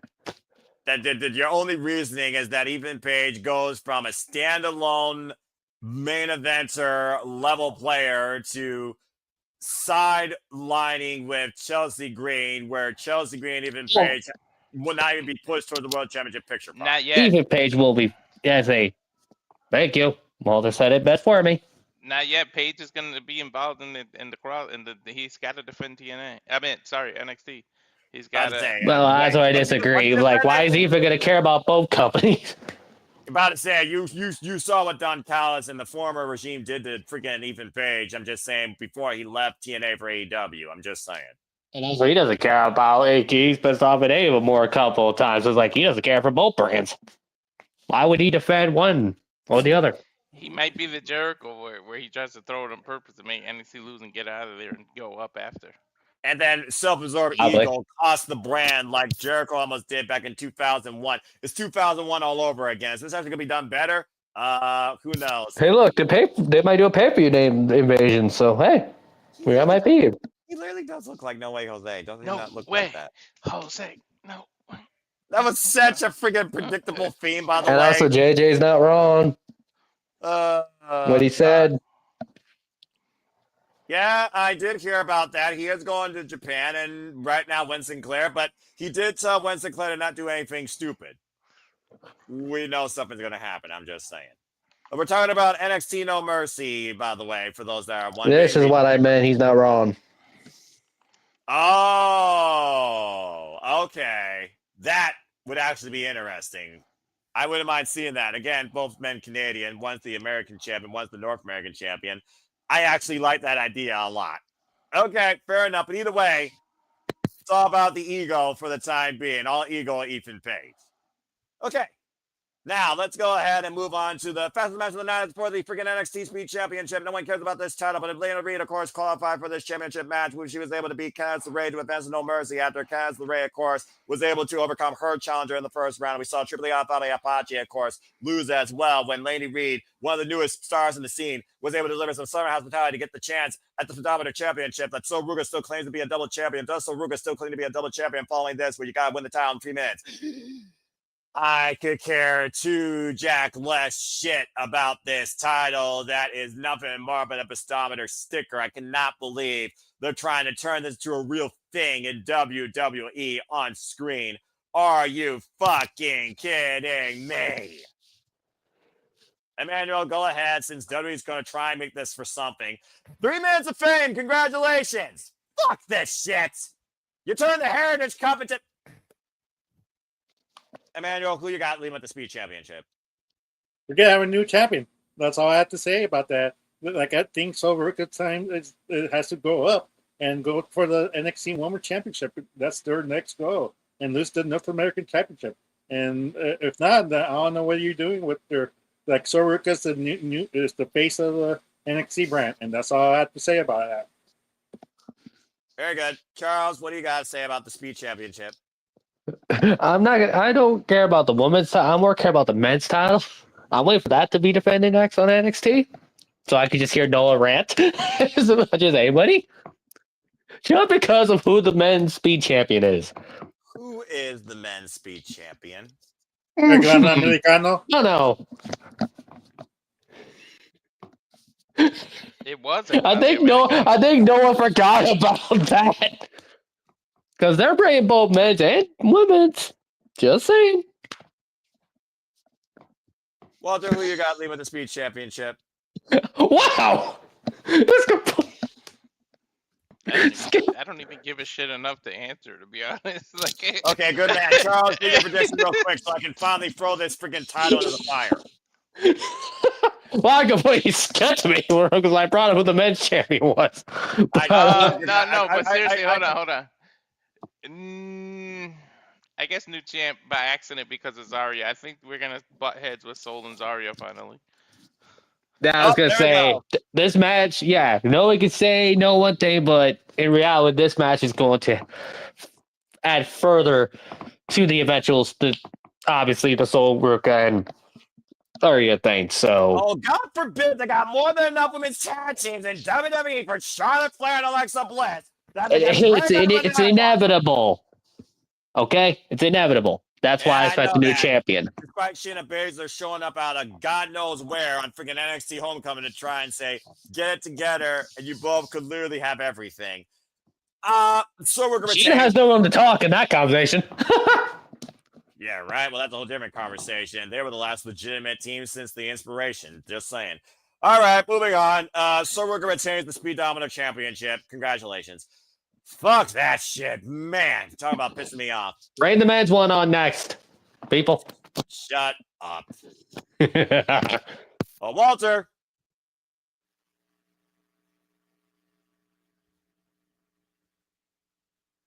The silence speaks volumes. Do you really even have to fucking ask? Well, here we go. My job, isn't it? Let's go ahead. I'm gonna salsa my ass out of the seat. I'm gonna fall out of the chair. I'm gonna jump. You think that subtle yes that I did when Seattle just won with the field goal? You ain't seen shit yet. Wait till Saturday when Lola wins that title. Lola's the new champ. Mamacita's the new damn champ. And if not, I'm fucking taking a break from NXT. Whoa! Damn! Oh, damn!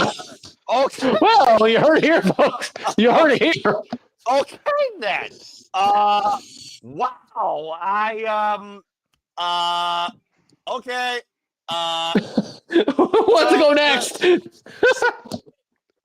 I even give a backstory towards this? Make it quick and painless. All right. Speed through it. No pun intended. Okay then. Damn. Jada Parker. Excuse me. Wow, Walter. Botch. Can't. Threw everybody off tonight. He threw everybody. Hold on. We'll be right back after this. I gotta go get him out and do him and compose myself.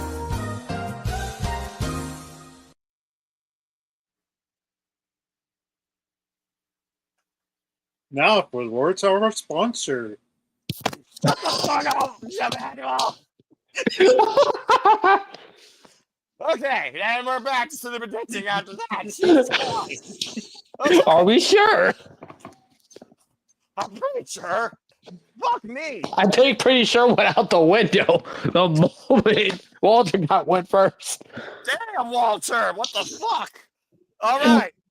Jessie Jane defending the Attitude Women's Challenge against Lola Vice. Lola Vice, who won the number one contendership back in NXT Heatwave after outlasting Jada Parker and Kalani Jordan, rolling up Jada Parker.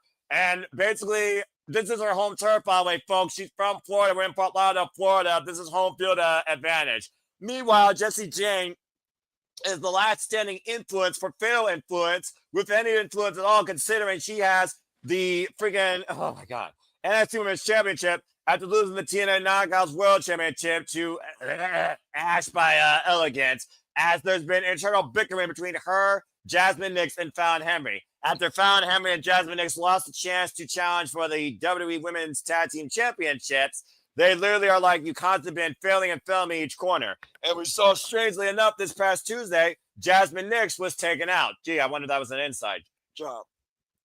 As they said, she was already dead weight as it was. And that's what the week need to be. They need to be removed. So I would not rule out Fallon Henry being in the champion's corner on this graphic, but someone might want to update that because I don't think Jasmine Nix is going to be a factor.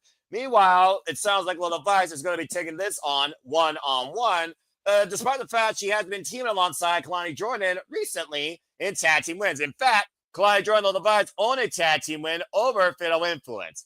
With the fastest kicks and the swiftest fists in the game, does Lola Vice finally win the NXT Women's Championship? This man emphatically said C, And this is Lola Vice's, I believe, second chance now at the NXT Women's Championship. So let's see what the rest of y'all think. Again, good grief. Well, from one Latino to another. Emmanuel, what do you think here? Is this Lola Vice's chance to finally lead NXT as the NXT Women's Champion? Also coming off a win at Worlds Collide, you all called on Spanish commentary, by the way, alongside Mr. Iguana with Iglesia against the Manito. What the fuck? And Finn Balor. That was the greatest matchup of the night. That was ridiculous. But I actually agree. No, Mr. Iguana coming in and playing here. That would absolutely shock me. Do you got a new NXT Women's Champion? Daggum. Unfortunately, Walter has to take a time out for NXT.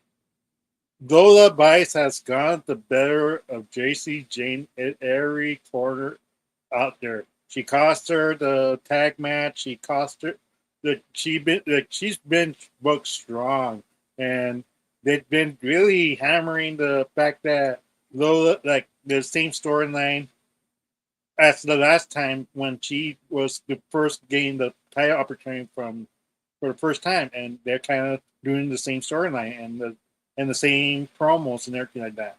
And I was like, this is the same crap I saw from last time. Like, come on, be creative, WWE.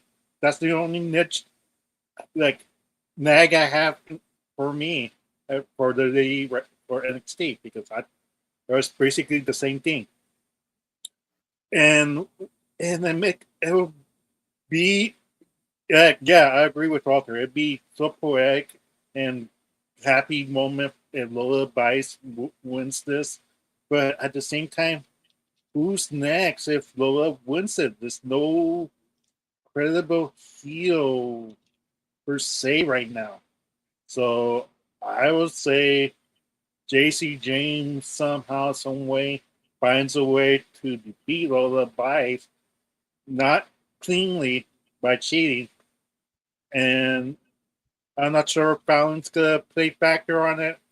Who knows at this point, but there's nobody helping Lola at this point at the stage of the game who help her out. Maybe I get surprised. Someone does help out Lola, but Lola needs that help to negate the Fallon factor. So. All right, so we got one Lola Vice, one Jesse Jane. And from that being said, coming in here for a quick second is the man that defines this truly as his NXT. Damn it. Avatar man represented by the Renegade Wrestling, JJ Williams. How fitting he's next to Walter Cruz, by the way, too. Hi, JJ. Welcome to City of NXT No Mercy. We're talking about the NXT Women's Championship. What brings you in here for a quick sec? I don't mean to hijack the conversation, but I just saw an announcement, and I think you're going to enjoy this one, Noah. October 26th. What? Mayu Iwatani versus Io Sky. Holy hell! Shout out to the freaking Genius of the Sky entering Marigold for the second time against the freaking icon of Stardom and icon of Joshi's. That's fucking incredible. Okay. Note to self, renew Wrestle Universe subscription. Okay. Thank you, JJ. I know what I'm doing next month in my a la carte subscriptions. Well, from Walter having absolute excitement to my internal fighting spirit, Joshi Pro delight of excitement. Thank you for dropping that announcement. Non-anonymous general manager to the Super Reliable Studios. Okay, I know that I'm going to call next month one way or another. Damn it.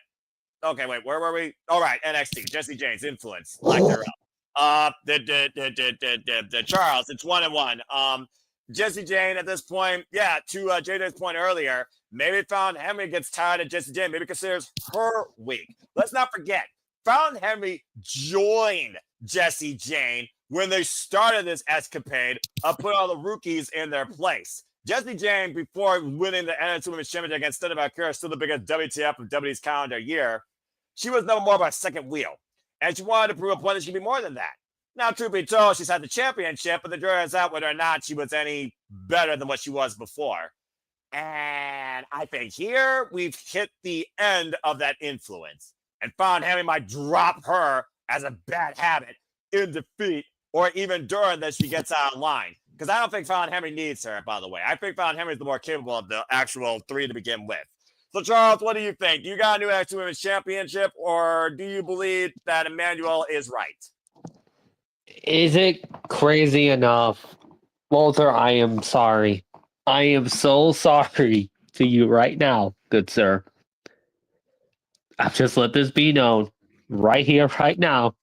And also, you made me look. I was good at my job. I was going to have a long Emmanuel point until you said what you said at the beginning, kind of threw me, kind of just made me just like, wait, Bro. what was I? Wait, what? What just happened? I don't know. No one more than me. But as far as, yeah, I'm going to say it. Because of the Fallon Henry factor alone, I am not going to be surprised with this company that if JCJ retains and then Fallon Henry drops her after the match and then Fallon Henry is the one takes the belt from her. I would not be surprised. Internal.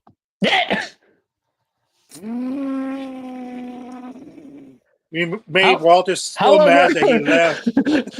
However,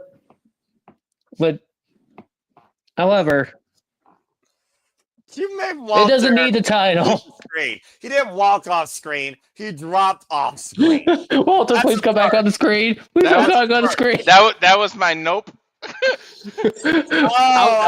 Walter, you didn't let me finish my point. You didn't let me finish. Okay? Gosh. Okay? Go ahead. If this was an alternate universe. Because I'm siding with Walter. Lola's win the belt. Oh, he rickrolled you. All right. I'm sorry, Walter. Please don't. I was trying.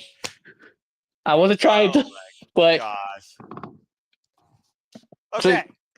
So, just to be Walter's clear, got a smile on his face. I think he enjoyed it. as a man that loves puns and jokes, you playing a joke on him and actually him falling for it, I think was very impractical and brilliant. And I think Walter, you can find ways to get me back. I know you.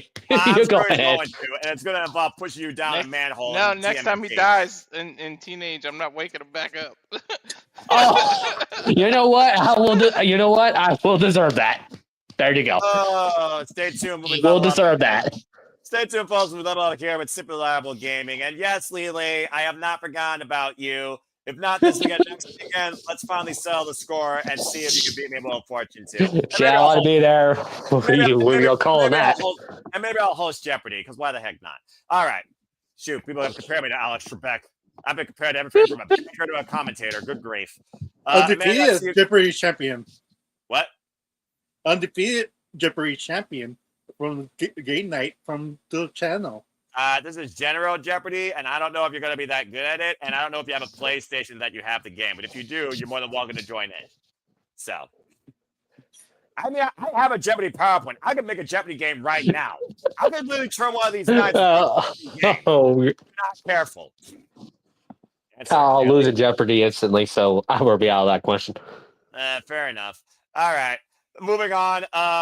Lola, Jesse Jane, Lola, Walter. It's Lola Vice's time. I think this film influence has reached its deadline. And you figure about how many feuds. No pun intended.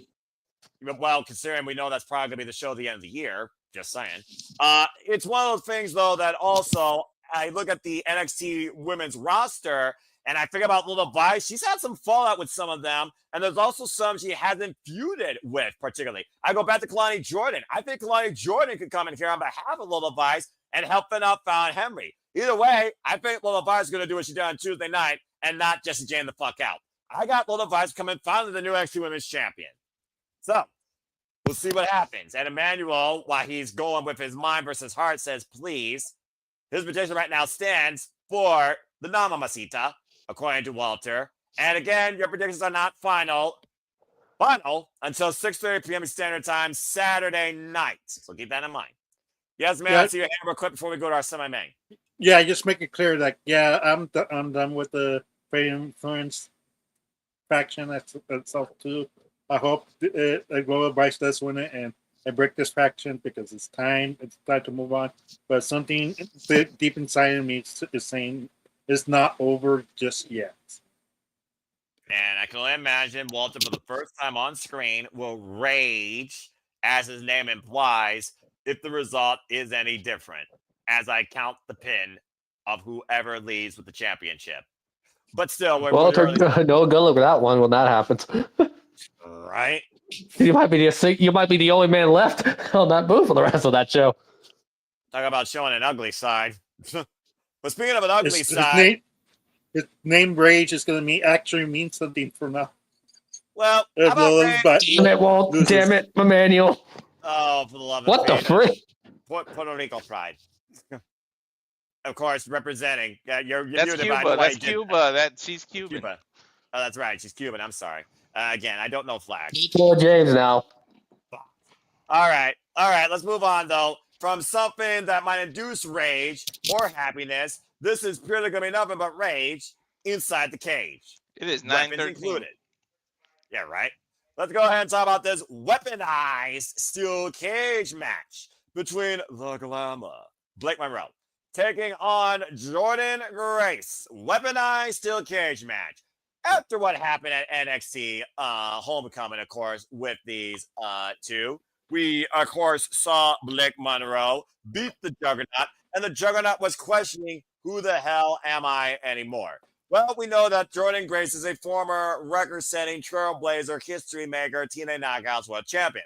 But in NXT, she's done nothing. And recently, we saw Jordan Grace and Blake Monroe continue to feud on NXT to the point she almost broke Blake Monroe's nose, but caused her to draw red, bleed.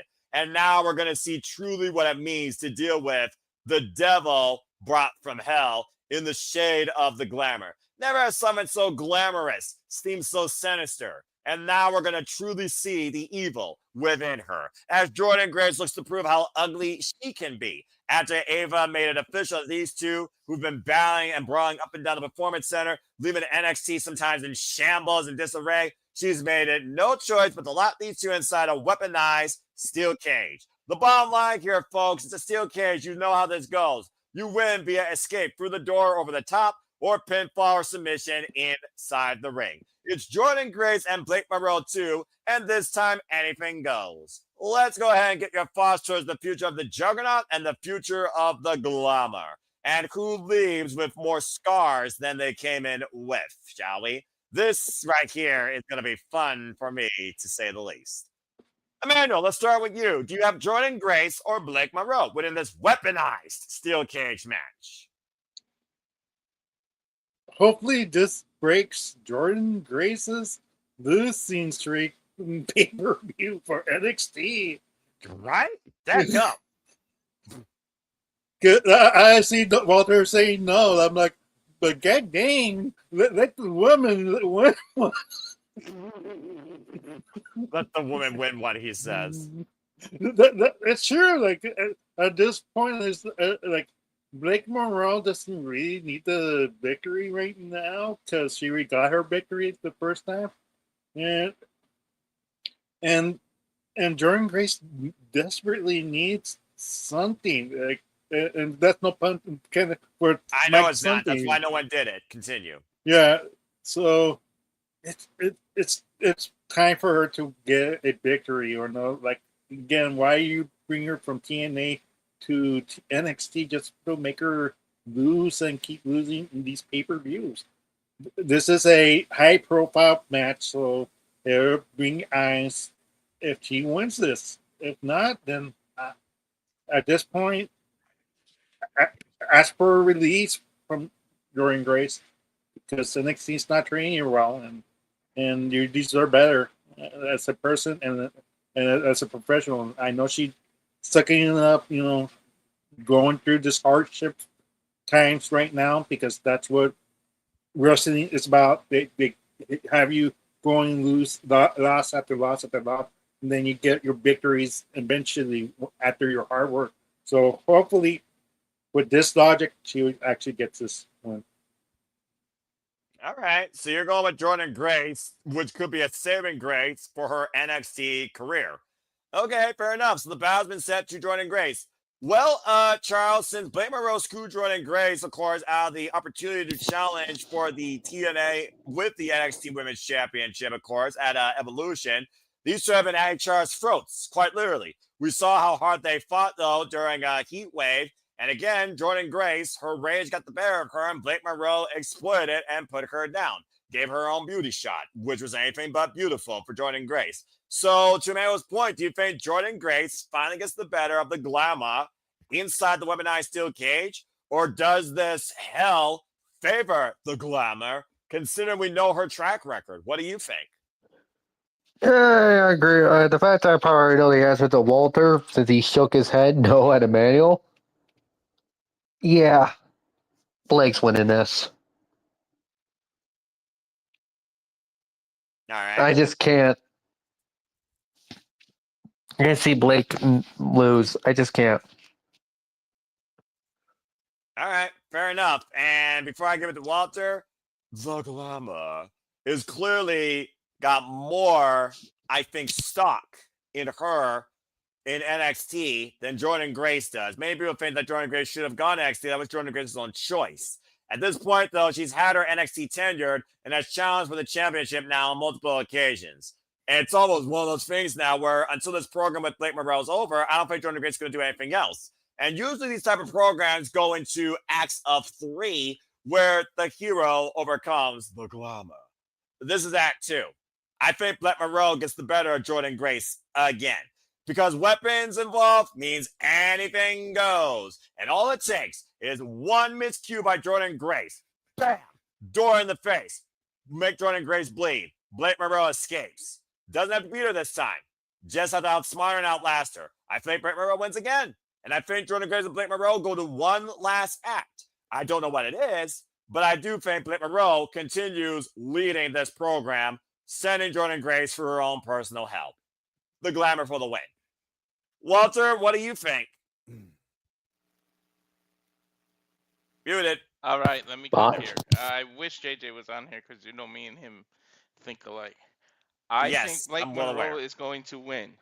Why? Because Grace is going to play a huge major role in the invasion angle, because it's going to be like, whose side is she really on? Because she represent TNA for so long, and NXT has had her on these losing streaks. She keeps questioning herself. She doesn't know within herself, can I really do this? She's doubting herself, and that's why she's on this losing streak. It's all going to coincide with she's going to be the biggest female in the invasion angle, because they're going to be like, well, whose side is she really on? And she's never going to reveal it until the day they actually do a War Games or whatever they're going to do where the invasion goes head on Collision. That's when she's finally going to make the decision. She's going to go either with one side or the other, and then she'll become the major player that she's meant to be. They have done this on purpose because she has the best relationship from TNA. She waited her contract out and came over to NXT, and she's been on this bad, crazy losing streak.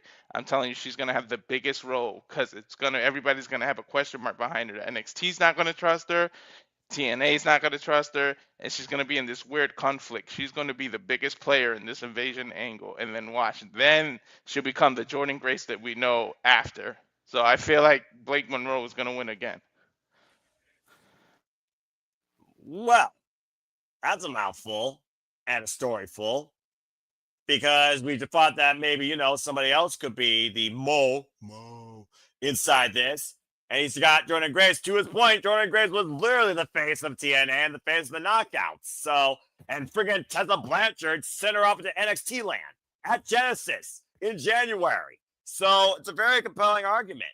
But either way, it's unanimous here for the glamour to basically win this outside Emmanuel, who believes that Jordan Grace needs saving grace from her NXT run of absolute defeat on bigger stages. No pun intended. Accurate. Yeah, there's no pun. That's why I didn't do the thing. All right, but fair enough. And again, I still have to wonder, will we get more towards this invasion idea of TNA proving that NXT don't walk over us? And personally, I hope TNA wins. All right. Well, a lot of unique talks, a lot of unique fallout, a lot of unique laughs and puns and off the rail moments as we went through Victory Road and we're reaching NXT's No Mercy conclusion. But there's only one match left. So for the entire weekend of this double feature and the Simply Predicting Forum, let's go ahead and talk about NXT's No Mercy and probably the wrestling match of the weekend level-wise. Main event. And will the revolution be televised? Or does the result remain the same? Because once again, it is time for the ruler of NXT to defend his territory.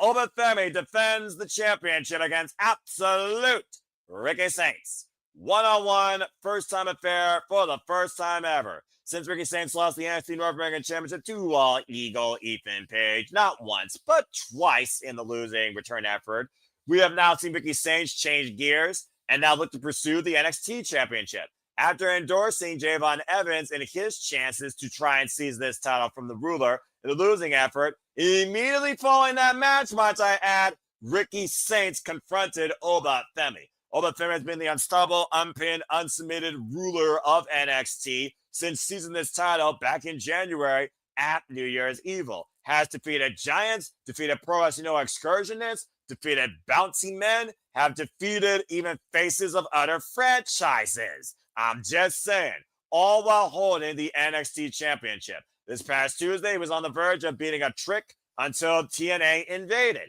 At the end of it, though, Ricky Saints, who walked around Absolute Warfare, went to seize the title for his own, figuring that it is his absolute future, as Lola Femi rose up and grabbed it, reminded Ricky Saints, you still have to beat me for this. And Ricky Saints believes that his time is now, while Femi believes that you're not here for NXT, you're just here waiting to go carry the bags for your friend Cody. Damn. So this is definitely a personal match in the proving point of Ricky Saints. You think you're all that in a bag of chips, but at the end of the day, you're all flash and no essence. Well, Femi proves that he is absolutely the ruler for a reason. So the bottom line, guys, at NXT No Mercy, will you lead us off with an absolute victory or the same reoccurring history? Let's go ahead and get your thoughts towards a new or reoccurring retaining NXT champion. Walter, you're not covered, so I'm going to start with you. Femi, Ricky Saints. You talked about the future of Jordan Graves possibly involved in the invasion angle. Does the future involve Ricky Saints or Femi going to the main roster based on this match's result? Do you have a new NXT champion? This one's kind of... This one is hard to do, but yeah. Man, I know I put my foot in my mouth the last three, I think 2 or 3 main events I went against Oba. Yes, you did. Yep. Might as well go for 3 or 4, whatever it is. But yeah, I think Ricky Saints is winning, man. I just think it's time. It's time for a new champ, and Oba can make his presence felt on the main roster. Remember, John Cena's on his retirement low. We're about to lose the biggest superstar we've had in 20 years. Cena is gone. He's got 5 dates left. Not saying anyone can replace Cena, but how do you fill that void?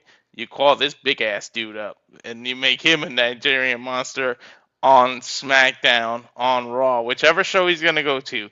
He's going to be a major player for years to come. I think he's done everything he can in NXT. He's literally circled the roster like no one can stop this damn man. So I think you finally do it. You pull the trigger on getting a new champion, and he works his way up. I don't know. There's drafts. I mean, if a draft is ever going to happen, there's rumors that they canceled it. But I think it's time for Oba to go up there. He's done all he can in NXT. What else is there left for him to do? Like, seriously. So I think it's time for him to move on up. So I got Ricky Saints being the new champion, which it's a shame. I know we're going to have fun when we're trying to go to Vegas, but it's a shame that they changed it from New Orleans because Saints as your NXT champion, you would have had that weekend in WrestleMania in New Orleans with him representing your NXT brand in New Orleans. That would have been awesome. But you know, it is what it is. Politics happen. But Ricky Saints, I just new champ. I just see it, man. I know that going against Oba has been biting me in the ass, but I think they Quite finally do clearly. it. So you're just gonna continue to stick to conventions and freaking fall on your own shield if you're wrong again, but you want to believe that this is finally the time we are absolutely going to get a new NXT champion. Yeah, because like seriously, think about what else is there left for him to do in NXT over. He's literally done every damn thing. This is fair. All right, fair enough. Well, thank you, Walter, for the opening bout. We got absolute Ricky Saints for new NXT champion. Well, Emmanuel, he won this opportunity beating Josh Briggs August 26th in the One Contenders match, so he's already proved his merit towards challenging for the title. And as we saw during the Quest Wild fight on NXT Homecoming, both these men, they shared a lot of words here, but Ricky Saints also brought a very compelling point. What's up with Femi without the NXT championship? After that, the mystique is you're just another man that can be beaten. And you almost wonder, did that dwell at all in Femi's mind? Because some point the result will not be the same. Does the result change, though, come Saturday night? I'm still a little bit torn on that, if I'm being honest with you. So what do you think? Do you have a new NXT champion?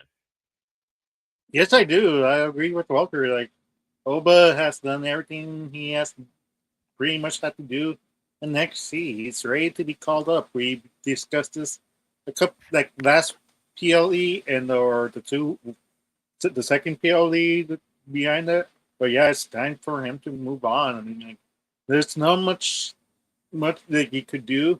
It's time for Ricky Saints to become the face of the NXT brand and see if there's promise with them. Something that Tony never had done doing his AEW run. So I don't know about that, but that's hindsight, but continue.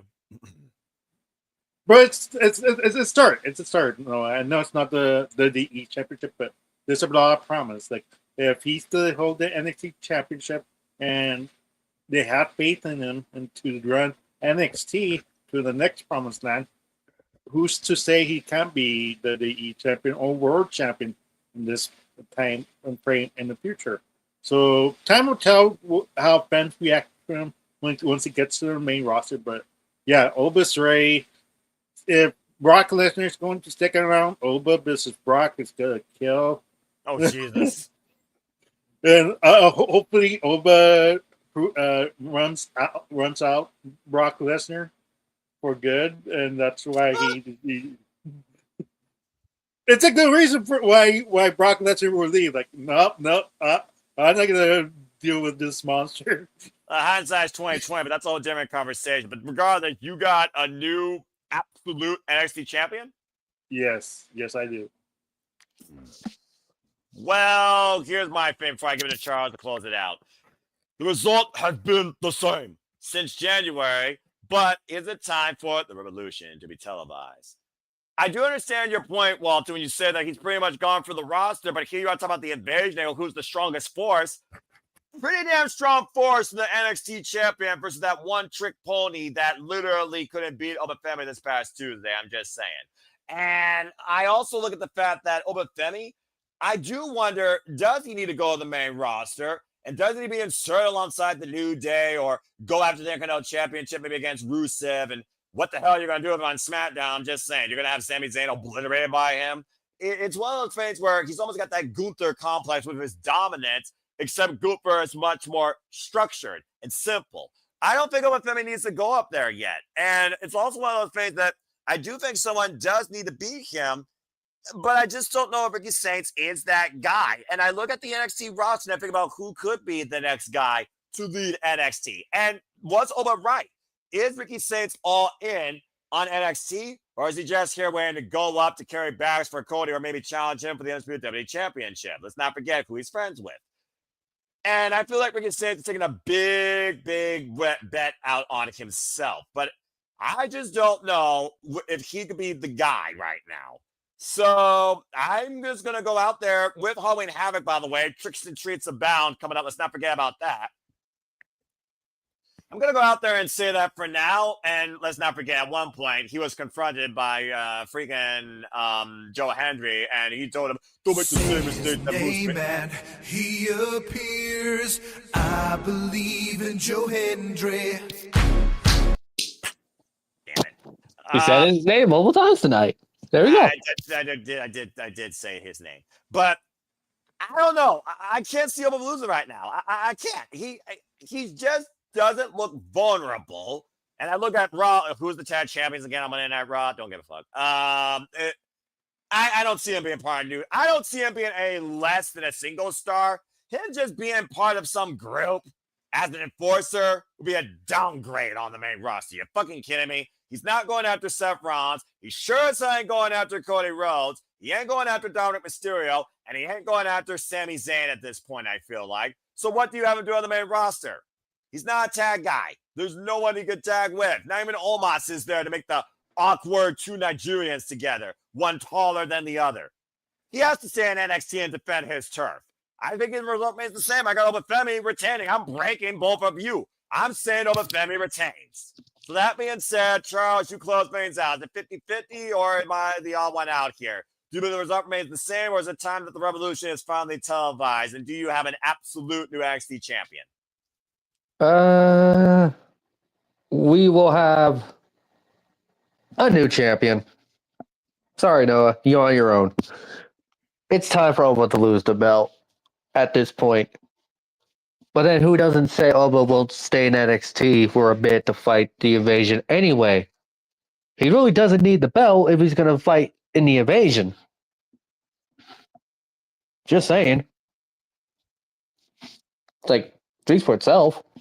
Yeah, I suppose that's fair. Well, we know that Trick Williams is going to be in freaking Canada the previous day. Doesn't mean he can't show up in NXT and confront Oba Femi for that title again, or even cost him here. Be like, I'm a champion now and you're not. So I do see what you're saying, but I just don't see it. I don't see them strapping the Rock into Ricky Saints yet. He hasn't even been in NXT for probably a cup of coffee. He was NXT North American champion for a little bit, and even Page already transcended his run both times. So I just don't see Ricky Saints winning it yet. I don't think this is a one-off, but I like Javon Evans, proving ground. I think Javon has a better chance to eventually become the NXT champion after what he did against Oba Femi versus Ricky Saints because of longevity. So I gotta say what Femi retains for now. Now, Halloween Havoc, that's an ass show, a gag show, trick or treats, blah, blah, blah. Those that love Halloween, good for you. I don't give a fuck. I don't expect anything major to happen there. I don't care about that pagan holiday. You kidding me? I just feel like that Oba Femi is not going to lose it right now unless it's against somebody that seriously can stand up to him and his absolute power. Ricky Saints came out of nowhere, all right? There was no real backlog with him and Oba Femi prior to Heatwave. So 1 month later, nah, I don't see Ricky Saints winning. I got Oba Femi retaining. All right, well, that being said, we've reached the end of No Mercy. So, folks, who does receive No Mercy? Who leads in victory? Who leads in defeat? Do you have a new NXT champion? Do you have a new NXT women's champion? Do you see anything falling apart or anybody invading? Let us know your thoughts in the chat or the comments down below. As always, we get ready to conclude. Charles, I do see your hand. What you got to say real quick? Regardless of whatever the outcome of this match, we're probably going to get a full-blown TNA show up at the end of the night and lay out everyone. Bad style. Yeah. By the end of this night. Yeah, I could see that, honestly. You bring up a very fair point. I could see that, honestly. But either way, this weekend gives you both NXT and TNA, and I'm sure there'll be at least one match or one takeaway from one of these two shows, to say the least, for any professional wrestling fan. So it should be a lot of fun to cover both of these, even if I show up late for Victory Road, because I'll be out doing something social for once in my life. I know I'm trying something. Damn it. Yeah, I'm trying different things. So there you go. Anyway. But that's all we got to say for now. So thank you all for tuning in. Let's go around and do some plugs and get the fuck out of here and get to sleep. Walter, who looks like he's really about to pass out, and whether or not his football team fumbled the ball. Walter, we'll see if you fumble this weekend or if you finally get the ultimate win that you seek with Lola Vice winning the championship. Good luck. I'll see you some point tomorrow night for 50 Road coverage as we get ready for this double night weekend. Go ahead and tell the people can find you, plug and promote your stuff.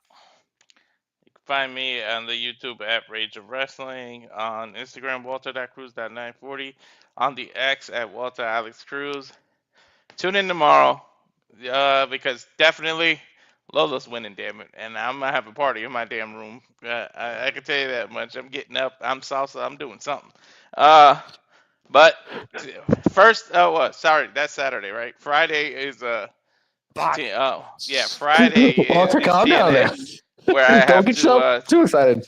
Joey Good grief, Styles, dude. probably the pre-show and probably the first match, because Noah will be a little late, but I can handle it, and we'll see Noah when we see him. But tune in and just subscribe. Get that number up. Subscribe. Do it now. If you haven't already. Done it. Do it. Get it. Got it. Bueno. We bien. All right. Well, thank you for that, Walter. As always, Emmanuel, appreciate you and Arlene. I wish Arlene continued forward efforts in her education pursuits. I know she's focusing on that. Priorities are her passion. So good on her. I know that she's going to ace the grade. We'll see if you ace any of these shows this weekend. But go ahead and tell where they could find you and, of course, your sister.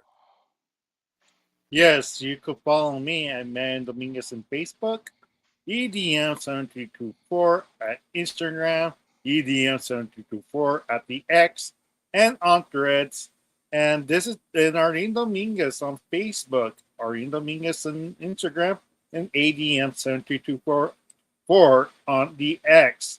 And right now, I'm premiering a live stream right now in my own alternative YouTube account right now, and I subscribe to Walter to get to his 200. And since work is kind of slow, I decided to do something productive. So I'm trying to do games and movie reviews as well. So if you want to, if you want to follow me, that's great. If you don't, it's fine. It's a learning process. So if you want to follow that, it's under Emmanuel Dominguez, like live right now. Like so hopefully everything will turn well and I do something productive. Well, I'm in hiatus in my work, 3 weeks off. So it's like one of those things that they'll call me when they call me. So I want to do something productive during this time. Good on you and using your time to the better besides siesta. I definitely respect that. And welcome to the world of YouTube content creativity. Welcome to the community. Definitely got to get your YouTube site on there on your plug now, even if it's just temporary. But good on you.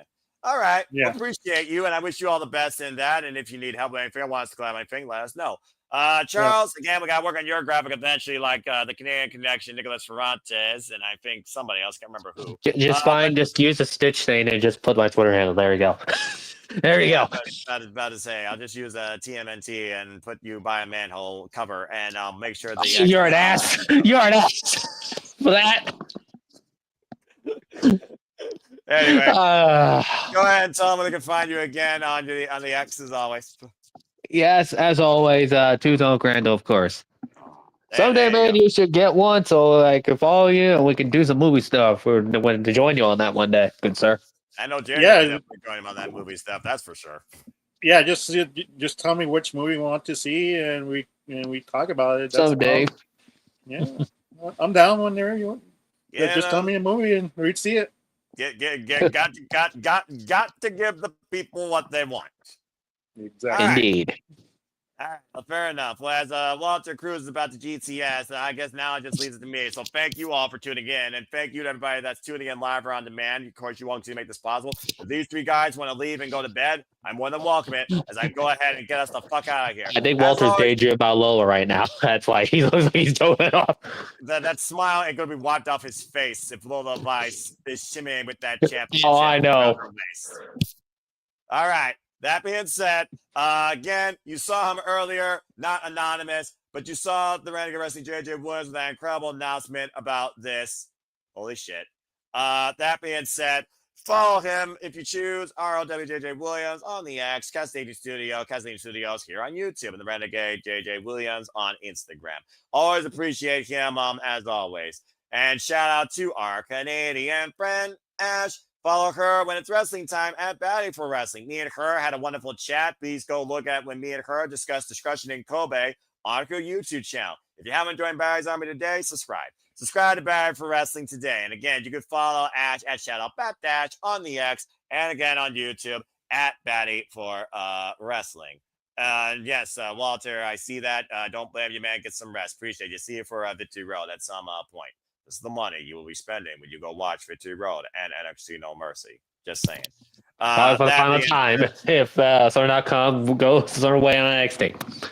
About to say, I don't know if Walter is going to be able to contain himself, honestly. I'm a little bit worried about him. But yes, go ahead and follow Dash, our Canadian friend, Ash. Again, you saw JJ, you heard everybody else. So follow all my friends here. I show you creativity, content, passion. The madness is not going to let up anytime soon, especially here at City Predicting. And if you want to follow me, find me if you choose. I am Foster1916 on the X and on YouTube for all things wrestling. Shout out to the entire W fam. We'll be doing our YouTube review very soon. Shout out to Papa Gino. As me and him did a post-mortem for WWE WrestleMania and AEW All Out this past Wednesday. Follow him on the YouTube channel. Also a regular moderator every third week on the Notic review. Subject to change. You saw the trailer. Follow when it's wrestling time. Gotta get our new one here. When it's wrestling time at Raiders of Wrestling on YouTube and on the X as well. And stay tuned. As you heard, we're going to be covering not only both these shows. That is Friday and Saturday. Friday, TNA Victory Road, Saturday, University. And then shortly following that, the Saturday shenanigans will ensue, where people will try and expense our dignity with Canadian karaoke. Everything from Nickelback to Maroon 5 to, God help me, Justin Bieber, to Shania Twain. Saturday shenanigans, weekly moderated conversation of wrestling madness, hosted by the regular wrestling JJ Williams. And sometimes I take that driver's seat, as I always help my friends. And that's all I really have to say for you right now as I'm about to conclude. But until next time, as I always like to remind you, there are no winners, there are no losers, there are no betters. Just fans with opinions with this passion we all share. At the end of the day, folks, support one another, respect each other, protect your mentality true, treasure your families, and just life and enjoy professional wrestling. It is truly as simple as that. But with that being said, thank you so much once again to all of you all that continue to watch along or tune in.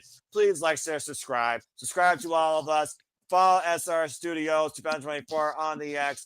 Tell a friend. Hit the bell videos. Hit the bell. Those video goes live on demand on this YouTube channel or any YouTube channels here. Hit subscribe buttons for all the channels. I assure you the passion, content, creativity, the insanity, the predicting is not letting up anytime soon. But that's all I got to say for now. So thank you all for tuning in to this. So in typical fashion, on behalf of the chat, to War Hero, to Logan James, to Walter Cruz, who finally bounced, to JJ Williams, to Nathan Banks, to Tilla, who was here earlier, and to Matt Helms and everyone that's watching, even if you're just a shadow that has no comment in the chat. Thank you all once again. Let's go ahead and get out of here. So for Charles Schultz, who is looking to fall asleep, say goodbye. Goodbye and believe it chase you. No. For Emmanuel Dominguez, say goodbye. Goodbye. And see you later. And you are the weakest link. Freaking Ann Robertson couldn't say it. Thank you. If someone was not going to do that, I would have been upset. Who here was unable to get the shoulder up before the 3 counts? That's the fall our founding father.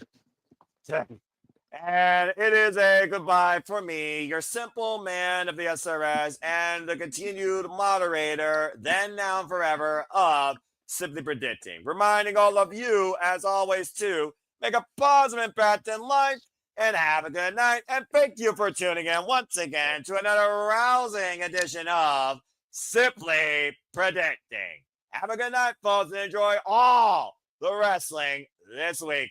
Take care. We'll see you for TNA Victory Road and NXT No Mercy. Bye-bye. Vamos, lullabies. Oh, good Believe. Lord.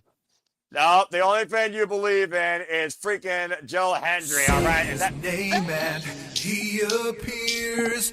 I believe in Joe Hendry.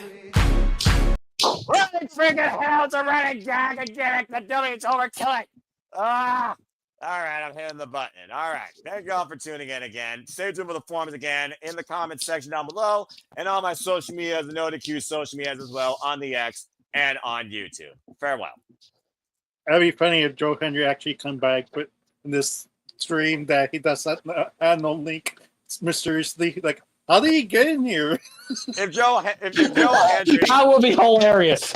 If Joe Hendry ever shows up here, I quit YouTube, all right? Goodbye, folks. God.